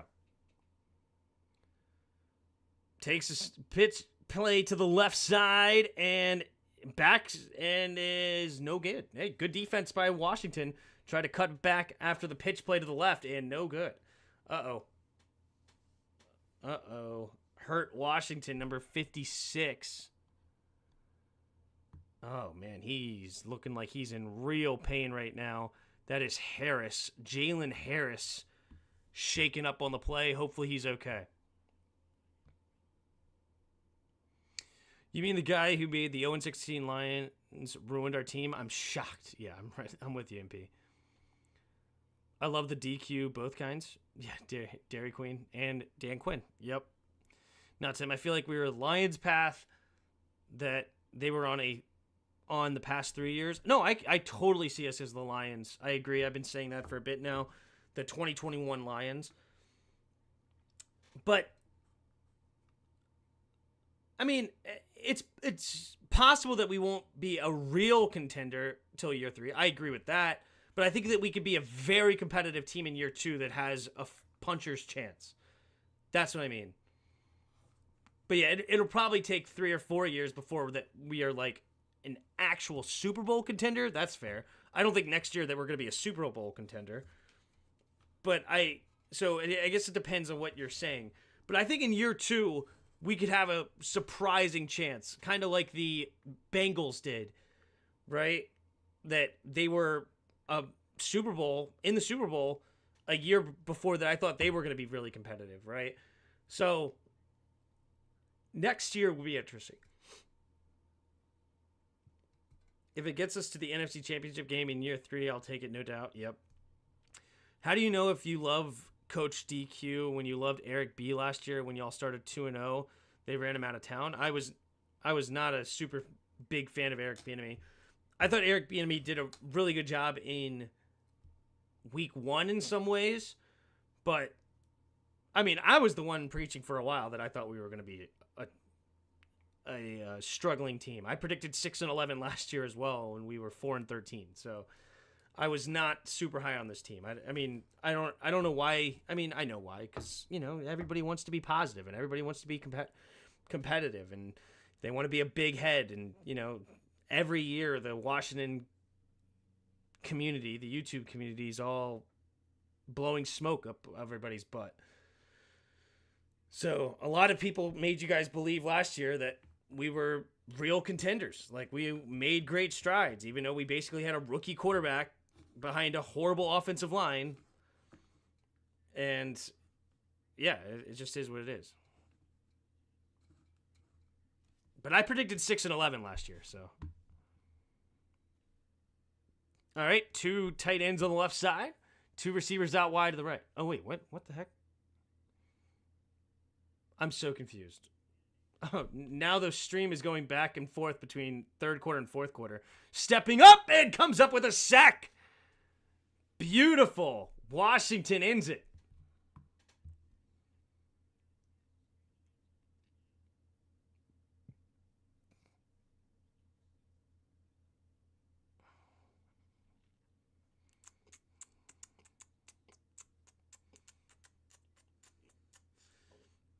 All right, 3rd and 16 for the Dolphins here. 11:57 and counting in the 4th.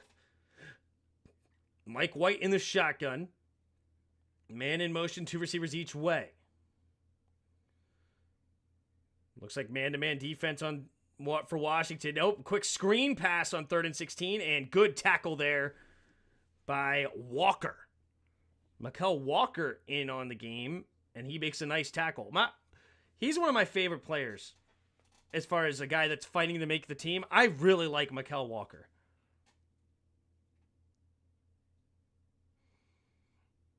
I have a 6-11 this year. Bro, my Stream East won't work anymore. Not sure why. Yeah, I had to refresh and do a bunch of stuff. It sucks.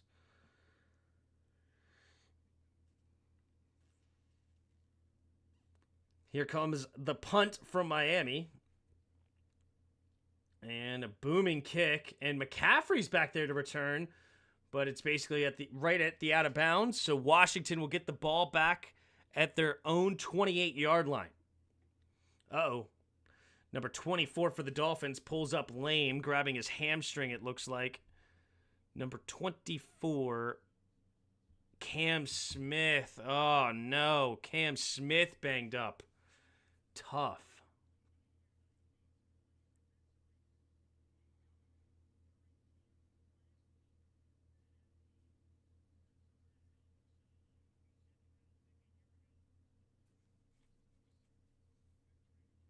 Six and 9 wins is in the range for us? Absolutely, because we do have a weak schedule.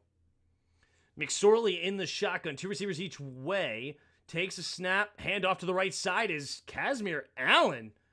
Allen getting a snap at running back. That was weird.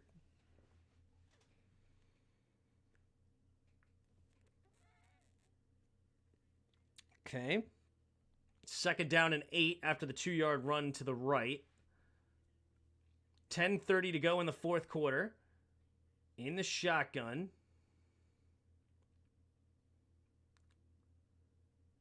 Two receivers each way. Takes a snap. Drops back to pass. Looking to his left. Going deep. And, oh, it's dropped. Is that Bryant? Who is that intended target? Who the heck was that? Was that Bryant? Who's that?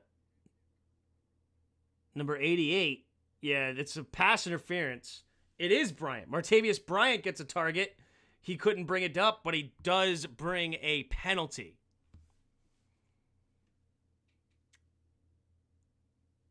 The one thing I just like about the NFL versus NBA is that NBA, you can do all the work to make your team better and actually have a chance to win in an NBA championship. But in NFL, you can do the same, but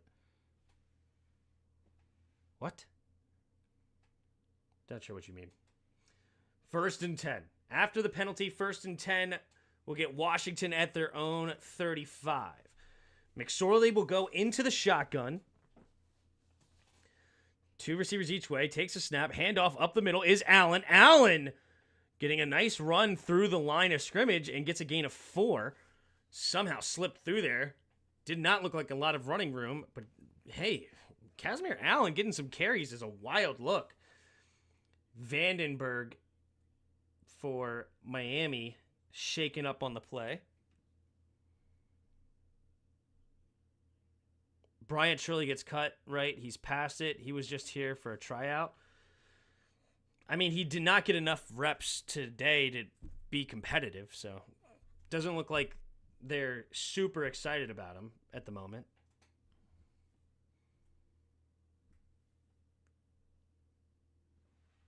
I mean, that play by Bryant didn't look overly impressive. Let's put it that way. He didn't really look quick off the line. He didn't go up and go get it and just manhandle a 4th string corner. Right? I mean, he did get pass interference. He drew a flag. That's good. But I would have liked to see him come down with it because he's supposed to be big and strong. All right. Gain of 4 at their own 39. McSorley in the shotgun. 2 tight ends on the right. 2 receivers out wide to the left. It is look like press on Bryant again. Do they go that direction? Takes a snap. Hand off to Allen. Allen, nice blocking up front. Oh, he fumbles! Oh, it's a turnover. Oh, Casimir Allen. That sucks. If preseason is any indication, we're looking like a 3-14 team at best. I know this is silly to say, but there seems to be a massive holes everywhere on the roster. I mean, we don't have our starters playing in a lot of ways, so I'm not. Let's see. Does he actually fumble this?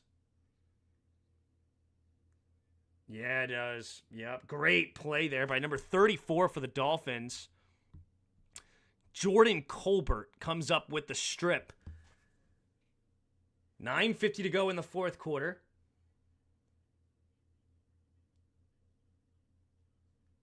So 1st and 10 for the Dolphins at their own 48.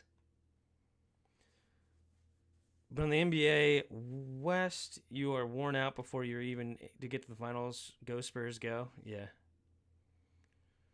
In the shotgun, White puts a man in motion. 3 receivers out wide to the right. Takes the snap. Drops back to pass. Quick throw over the middle of the field. Ooh, never got his head around. Is Eric Iguzumna. Una. 2nd and 10 for the Dolphins. 9:45 to go in the 4th. It's a defense showcase today. There's just no depth. Exactly, Elijah. Look like baseball score. Yeah. 13-6. 3 receivers to the right. Running back in motion out wide to the left. Empty backfield set now. 5 guys on the line of scrimmage for Washington. They send them all. Can they get pressure? Nope. Good blocking. Throwing it out to the right. Overthrows his man.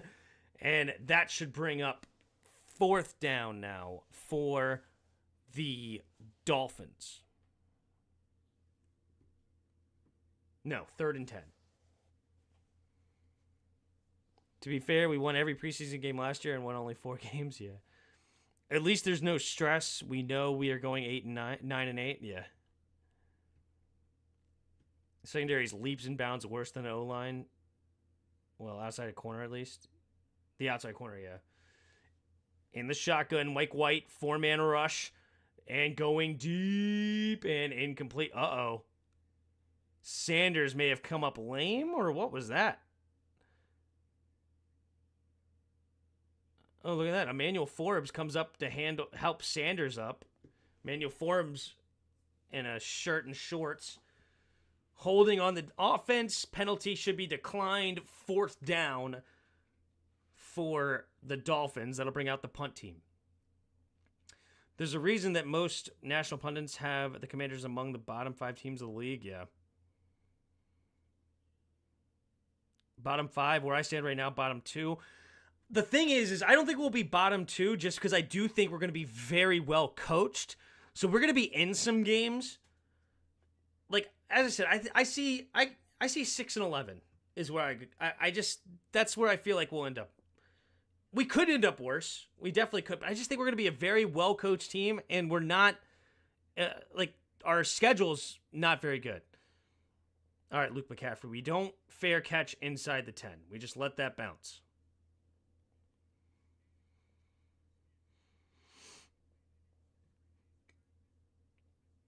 I don't know if we would be a bottom 2 team. Because, I mean, the Panthers still exist. I think we're probably a little better than the Giants.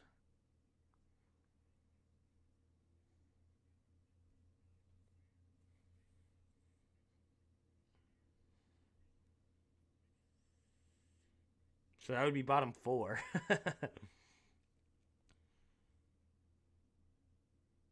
All right, here we go. In the shotgun. Takes a snap. Quick throw over to the left side. It's going to be caught by Davis, and he'll get a first down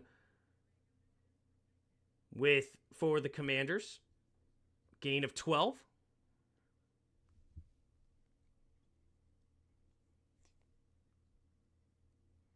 At the 17-yard line. It's not just about how bad we are, but how many other teams are worse. Yeah. At least our sideline looks respectable. Like, Cliff Kingsbury looks like a professional as heck, and Dan Quinn looks like a boss over there. Yeah. 3 receivers to the left. In the shotgun is McSorley. Takes a snap.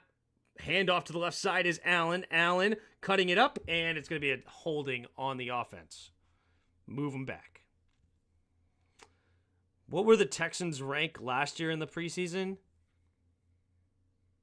I don't know. It's a good question. It's a great question. I don't know. So holding for the Commanders.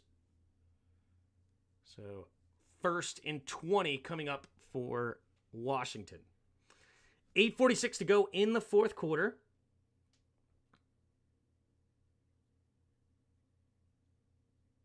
So it should be at the... Okay, half a distance to the goal. So that'll be a 8.5-yard line for Washington. I could see us 4-9 and then shutting down JD for the rest of the season if the O-line can't protect him. That's not a horrible prediction either. Takes a snap. Quick throw over to the left side. High throw. It's going to be caught by Yankoff for a gain of 6 up to the 15-yard line. So it should be 2nd down and about 14 coming up for Washington. No, 2nd and 12. Maybe because I'm 63, I come from a Redskins environment. We are always in it till the end. Such a positive diehard still after all 3 years. Yeah. Play action. Looking. Going deep. Wide open. It's good.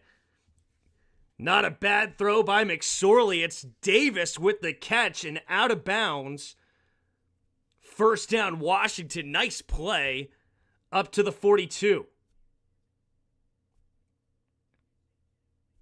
All this wide receiver 2 noise, this is Jahan stuff, has been quite worrisome all week. I'm not worried about it. Takes a snap, handoff up the middle, and diving ahead is number 46. Who the heck is 46? Jones. Oh, yeah. I always forget about that Austin Jones running back. In the shotgun. 2 receivers each way.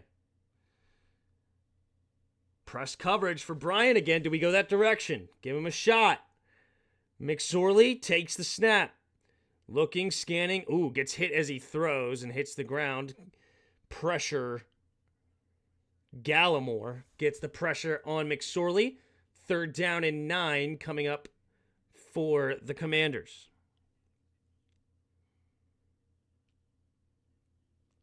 For a positive outlook, maybe JD balls out for rookie of the year type season for extra wins.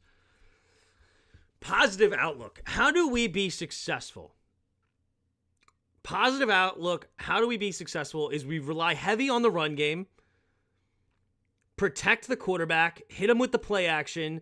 Terry goes for 1,400 yards. Quick throw over to the left side. Come on, Davis. You got to make that catch, dude. Dude, hit you right in the chest. Terrible. Terry has a big year, but we go through the run game first, slow the game down, limit the possessions, allow our pass rush to stay fresh. Armstrong and Farrell have a big year. Clellan Farrell. Jamin steps up. Our interior defensive line holds up good, so our run defense plays well with guys like Bobby Wagner. Remember, we haven't even seen Wagner play yet, right? Luvu plays well. Oh, it's going to be an unnecessary roughness at the end of that play. And if our pass rush stays good, then the corners don't matter as much. Joe Witt Jr. is able to play a little bit of bend and get some turnovers.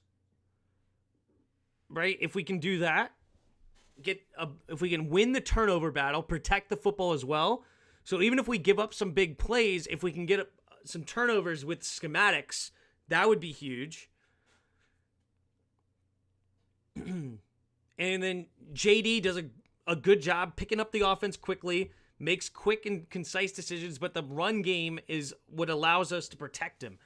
So that would be the positive outlook and how we could be good. Well, the last 20 years has been tough for Washington in football and basketball. I think the Wizards made the playoffs in mid-late 2000s with Gilbert, Antoine, Carson Butler, and Brennan Haywood. Yeah, they had a decent stretch with John Wall in the early 2010s. We were a decent team then. Remember when we added Paul Pierce? Like, we had a really good series against Atlanta that we could have won and went to the finals against Miami, but John Wall got hurt. Who else was on that team? Oh, nice play going deep. Has a step. Oh, couldn't bring it in is Harley. Mike White could not make it happen.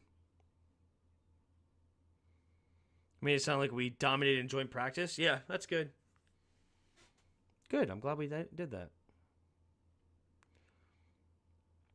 Yeah, Beal, of course. That wasn't...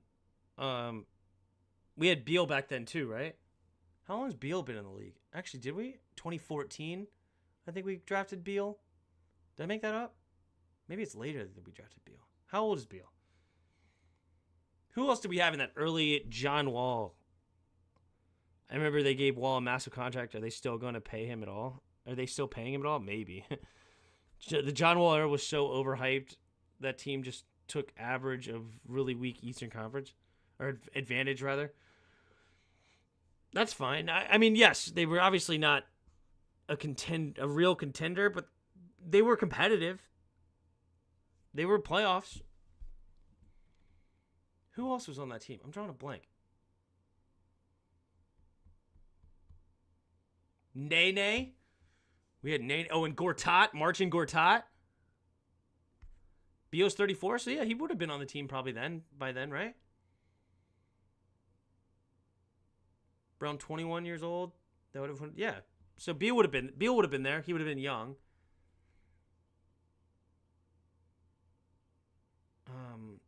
We had Nene and Gortat inside.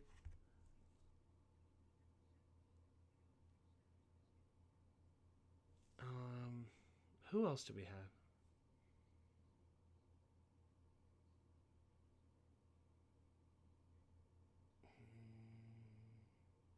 I feel like there's a name I'm missing.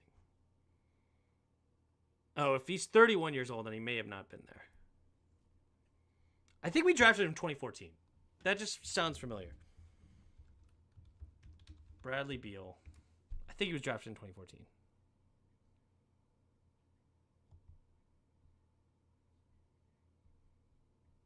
Wow, 2012. So he was there. 2012. So he was there in the early John Wall. Nice tackle there by Castro Fields underneath.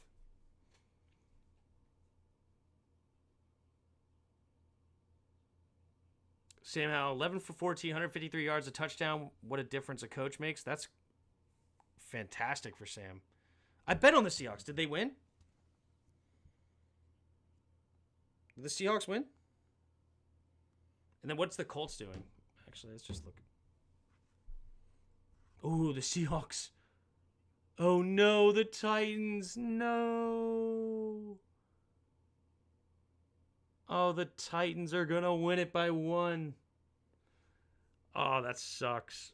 Did the Colts win? Yes, the Colts won. So I bet the Colts too. I went 3 for 4 today. Not bad. I bet the Colts, the Ravens, and the Texans. And then I bet the Seahawks.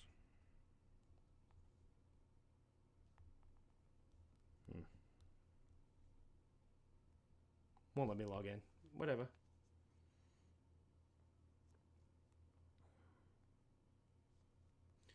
All right, here comes the punt from Miami. Still a 13-6 game.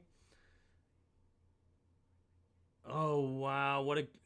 It bounces into the end zone. I thought that was about to be an insane punt. The Titans are about to kick a field goal to win the game. Yeah, that sucks. That stinks. Maybe they miss? Miss for me? Come on, wide left. Wide left. Dang it! Stupid Seahawks. Who was the quarterback at the end for them? Willis and Mason Rudolph. Screw you, Willis. What you talking about, Willis? That was my one loss. Oh, well. What are you going to do? Bilal keeps improving. The 3 first-rounders this year show something, and we get Cooper Flagg next year. Then the Wizards can finally turn things around. Maybe. Handoff up the middle here is Jones. And Jones will get a gain of about 4. 2nd and 6. Kawhi is always hurt. Sam Castle was recently on Draymond Green's podcast talking about how he wanted to draft Klay Thompson in 2011, but upper management didn't want him because of the weed situation he had in college. Wow. Sad. In the shotgun, play action. McSorley going deep. Davis! Are you going to even try to catch the ball? I mean, I know you're getting held up a little bit, but can you make an attempt to catch the ball? Yeah, Davis ain't making the team. Betting on preseason games is too random to make any money. I disagree. I completely disagree. I love betting on preseason. It's actually really easy to bet on preseason, in my opinion. All you have to do is go look at who has the best lineup of quarterbacks. That's why I love Houston. I think Houston is like a cheat code because I think Davis Mills is a really good backup quarterback. Case Keenum is the backup quarterback. And then if C.J. Stroud plays it all, phenomenal, right? And there's a sack on McSorley. So I love that. I thought the Colts had a really good quarterback room. The Ravens are always great to bet on in the preseason. They're always great. I think I also bet on the Eagles because the Eagles have a decent quarterback room as well. I would have bet the Bears, but I didn't like the money. They were like minus 270. It wasn't worth it to me. Like if it was like minus 150, I would have bet the Bears. But the Bears are a really good team to bet on. Malik Washington. Ooh, slips a couple of tackles, but good swarm defense there by the Washington Commanders. Yeah, like it's actually not that bad to bet on. Like the Colts are going to win. No, wait, this is old. We already know all this is old. Colts won.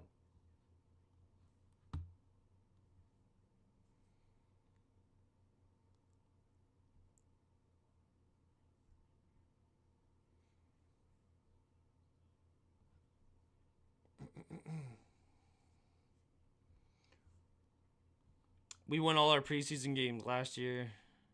Yep. Just bet on Baltimore, right? I like to bet on Baltimore. I think I bet on Baltimore twice, and I think Baltimore lost week 1, but I always love to bet on Baltimore.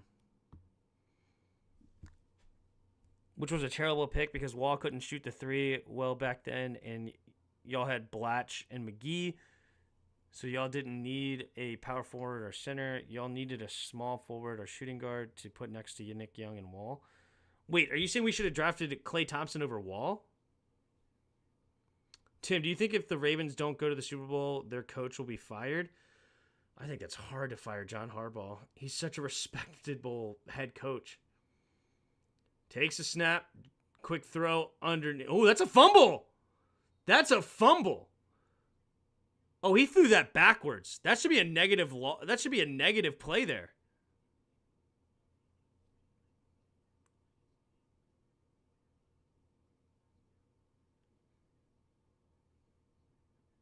Yep, that was a backward pass, fumble out of bounds. So 8-yard loss at the 19.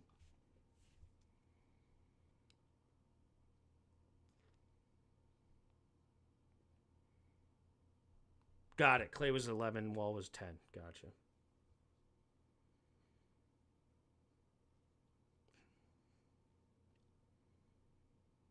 Takes a snap. Looking, scanning, throwing it over to the right side. It'll be caught, and he gets those 8 yards back. Mykal Walker making the tackle. So 3rd down and 10 coming up for the Dolphins.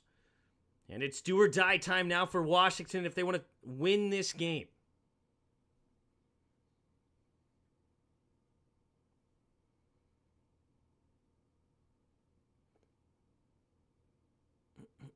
Uh-oh. Stream messed up. Oh, gosh. Can't finish the game?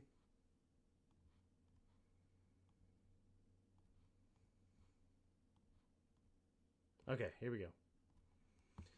3 minutes to go. 4th and 13. Washington will have one more crack at it. One more crack. Can they win it? They're definitely going to go for 2. Come on, give my boy Luke McCaffrey a chance. Give him a chance. Nope, just goes right out of bounds. He doesn't even give Luke a chance. The NFC East is on notice this season. I'm rooting for it. I hope we go 17-0 and win a Super Bowl. Just because I'm predicting 6-11 does not mean that's what I want. I will happily be wrong. You guys know me. I will happily be wrong. Tim, I just posted a post I made today in the Discord General. Want to know what you think of it? All right, let's see.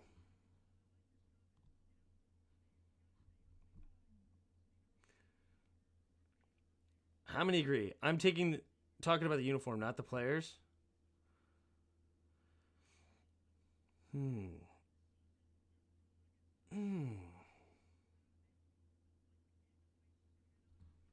I think I like our... I don't like that our new uniforms don't have gold. Handoff up the middle for Jones. Nothing there. No gain on the play. 2nd down and 10. I don't like that the new uniforms don't have gold. That bugs me. I like the design more. Like, I like the design more than this. But it needs some more gold. Like, if it had like a gold border here, maybe gold trim. You know? If it had more gold, I'd be a fan of this.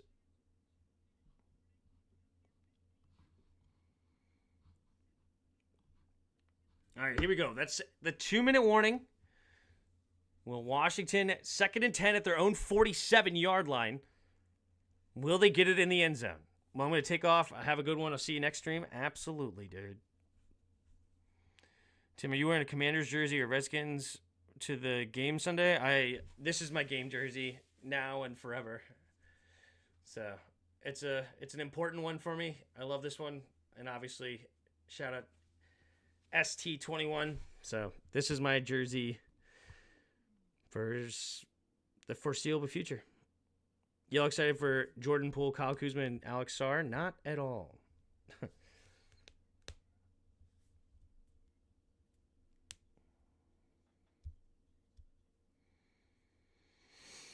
We do have gold pants. Yes, we did bring back the gold pants.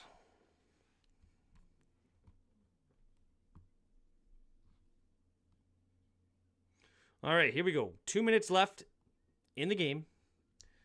Can Washington? They have 53 yards to the end zone. Can McSorley get the ball moving and score a touchdown? You know what? I'm gonna do the thing. I'm gonna bet against us, and maybe that'll bring some luck. Let me bet against us. If they'll let me. Will they let me? I don't know. It might be too late.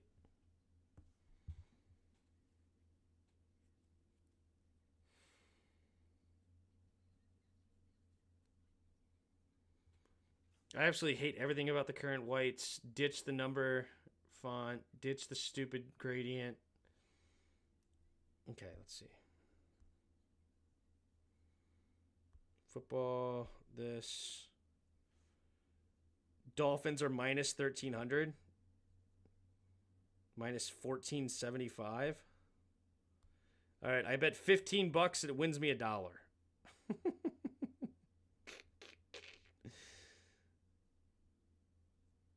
$15 wins me $1. All right, I bet it.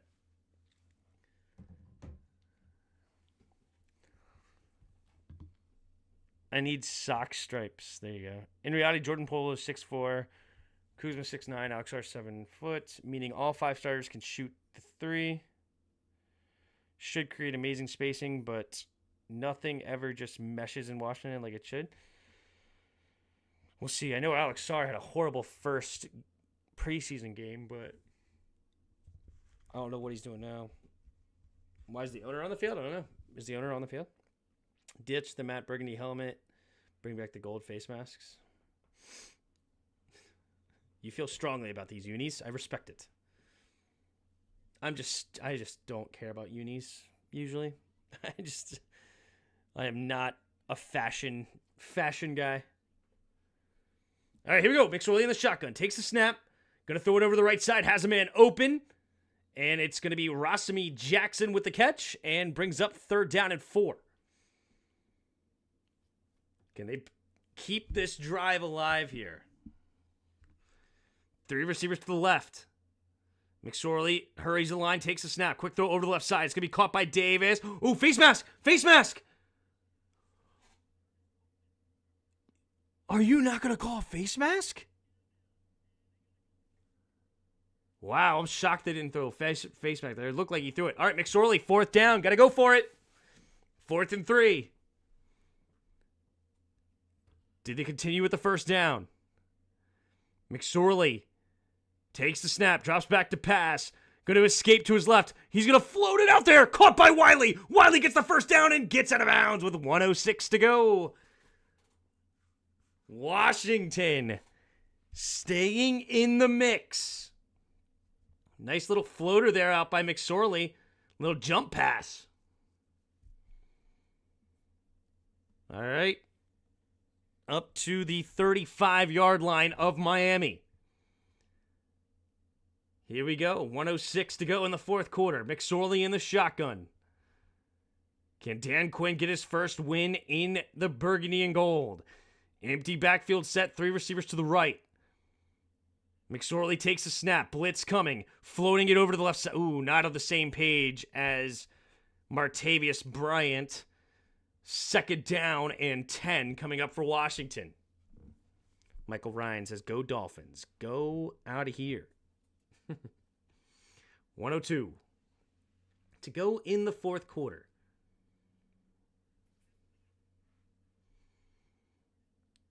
All right. McSorley in the shotgun.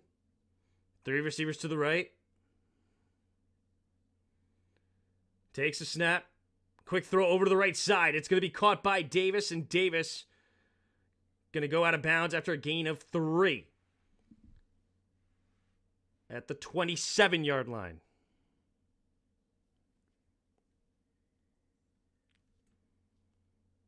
Would love a TD pass to Bryant. That'd be awesome. 3rd and 7 at the 32-yard line. 3 receivers to the left. In the shotgun is McSorley, running back on his right. McSorley takes the snap. 4-man rush. Looking, going to throw it over the... Tipped and intercepted! Oh, and a fumble! And then Washington gets it back! Tip pass into the safety's hands. He fumbles, and Ramesy Jacksaint gets the ball first down. Holy moly, moly, moly. 49 seconds left, and Washington will get a fresh set of downs. McSorley off the hands of Cole Turner. Oh, Cole Turner should have made that catch. Into the hands of Perry. Perry gets a fumble from Bryant, gets the forced fumble. Washington has it 1st and 10. Takes the snap. McSorley going to check it down for a screen and tackled for a loss. Clock runs. Does Washington use a timeout? 40? Nope. Dan Quinn just dropped a WTF. He's not happy. Hurrying up. 3rd and 13, 30 seconds. They're not wasting their timeouts here. Here we go. Here we go. Oh, no. Washington does use their timeout with 27 seconds. All right. Just finished doing a bathroom remodel for a customer who's a Redskins fan that hates the Commanders. He gave me a Jason Campbell game-worn R throwback helmet. That's awesome. Die Hard told you. What happened?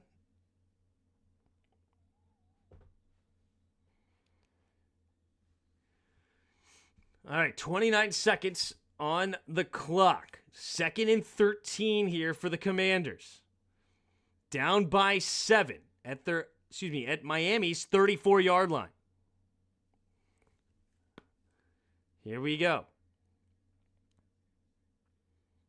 McSorley in the shotgun. 34-yard line.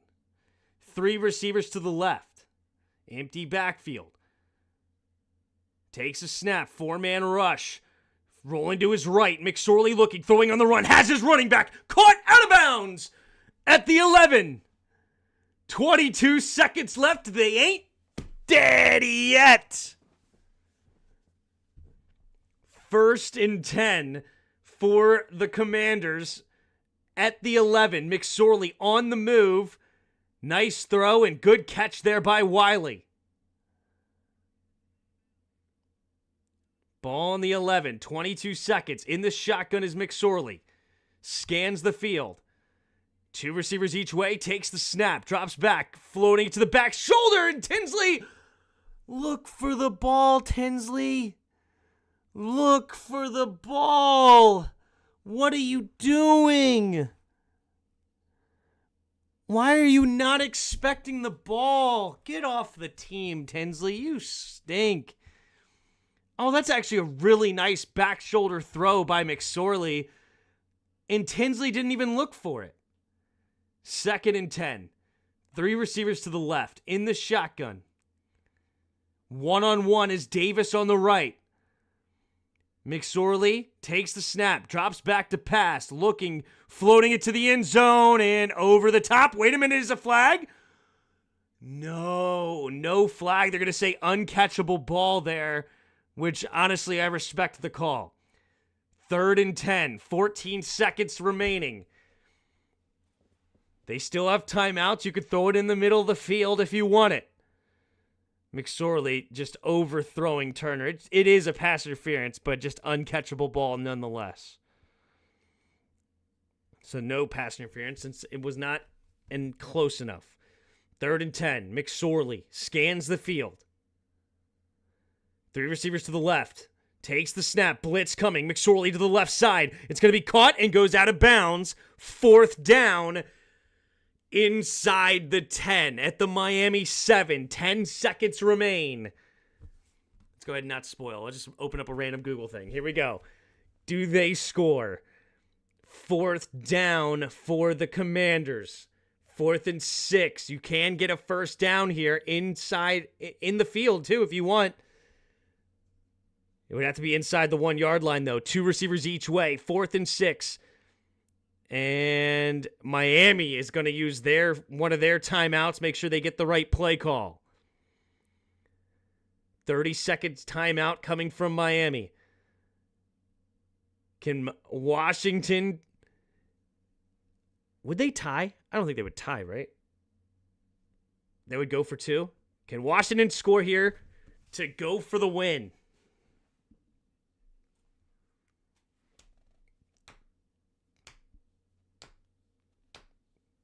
Where's Dotson? Dotson was in the game earlier.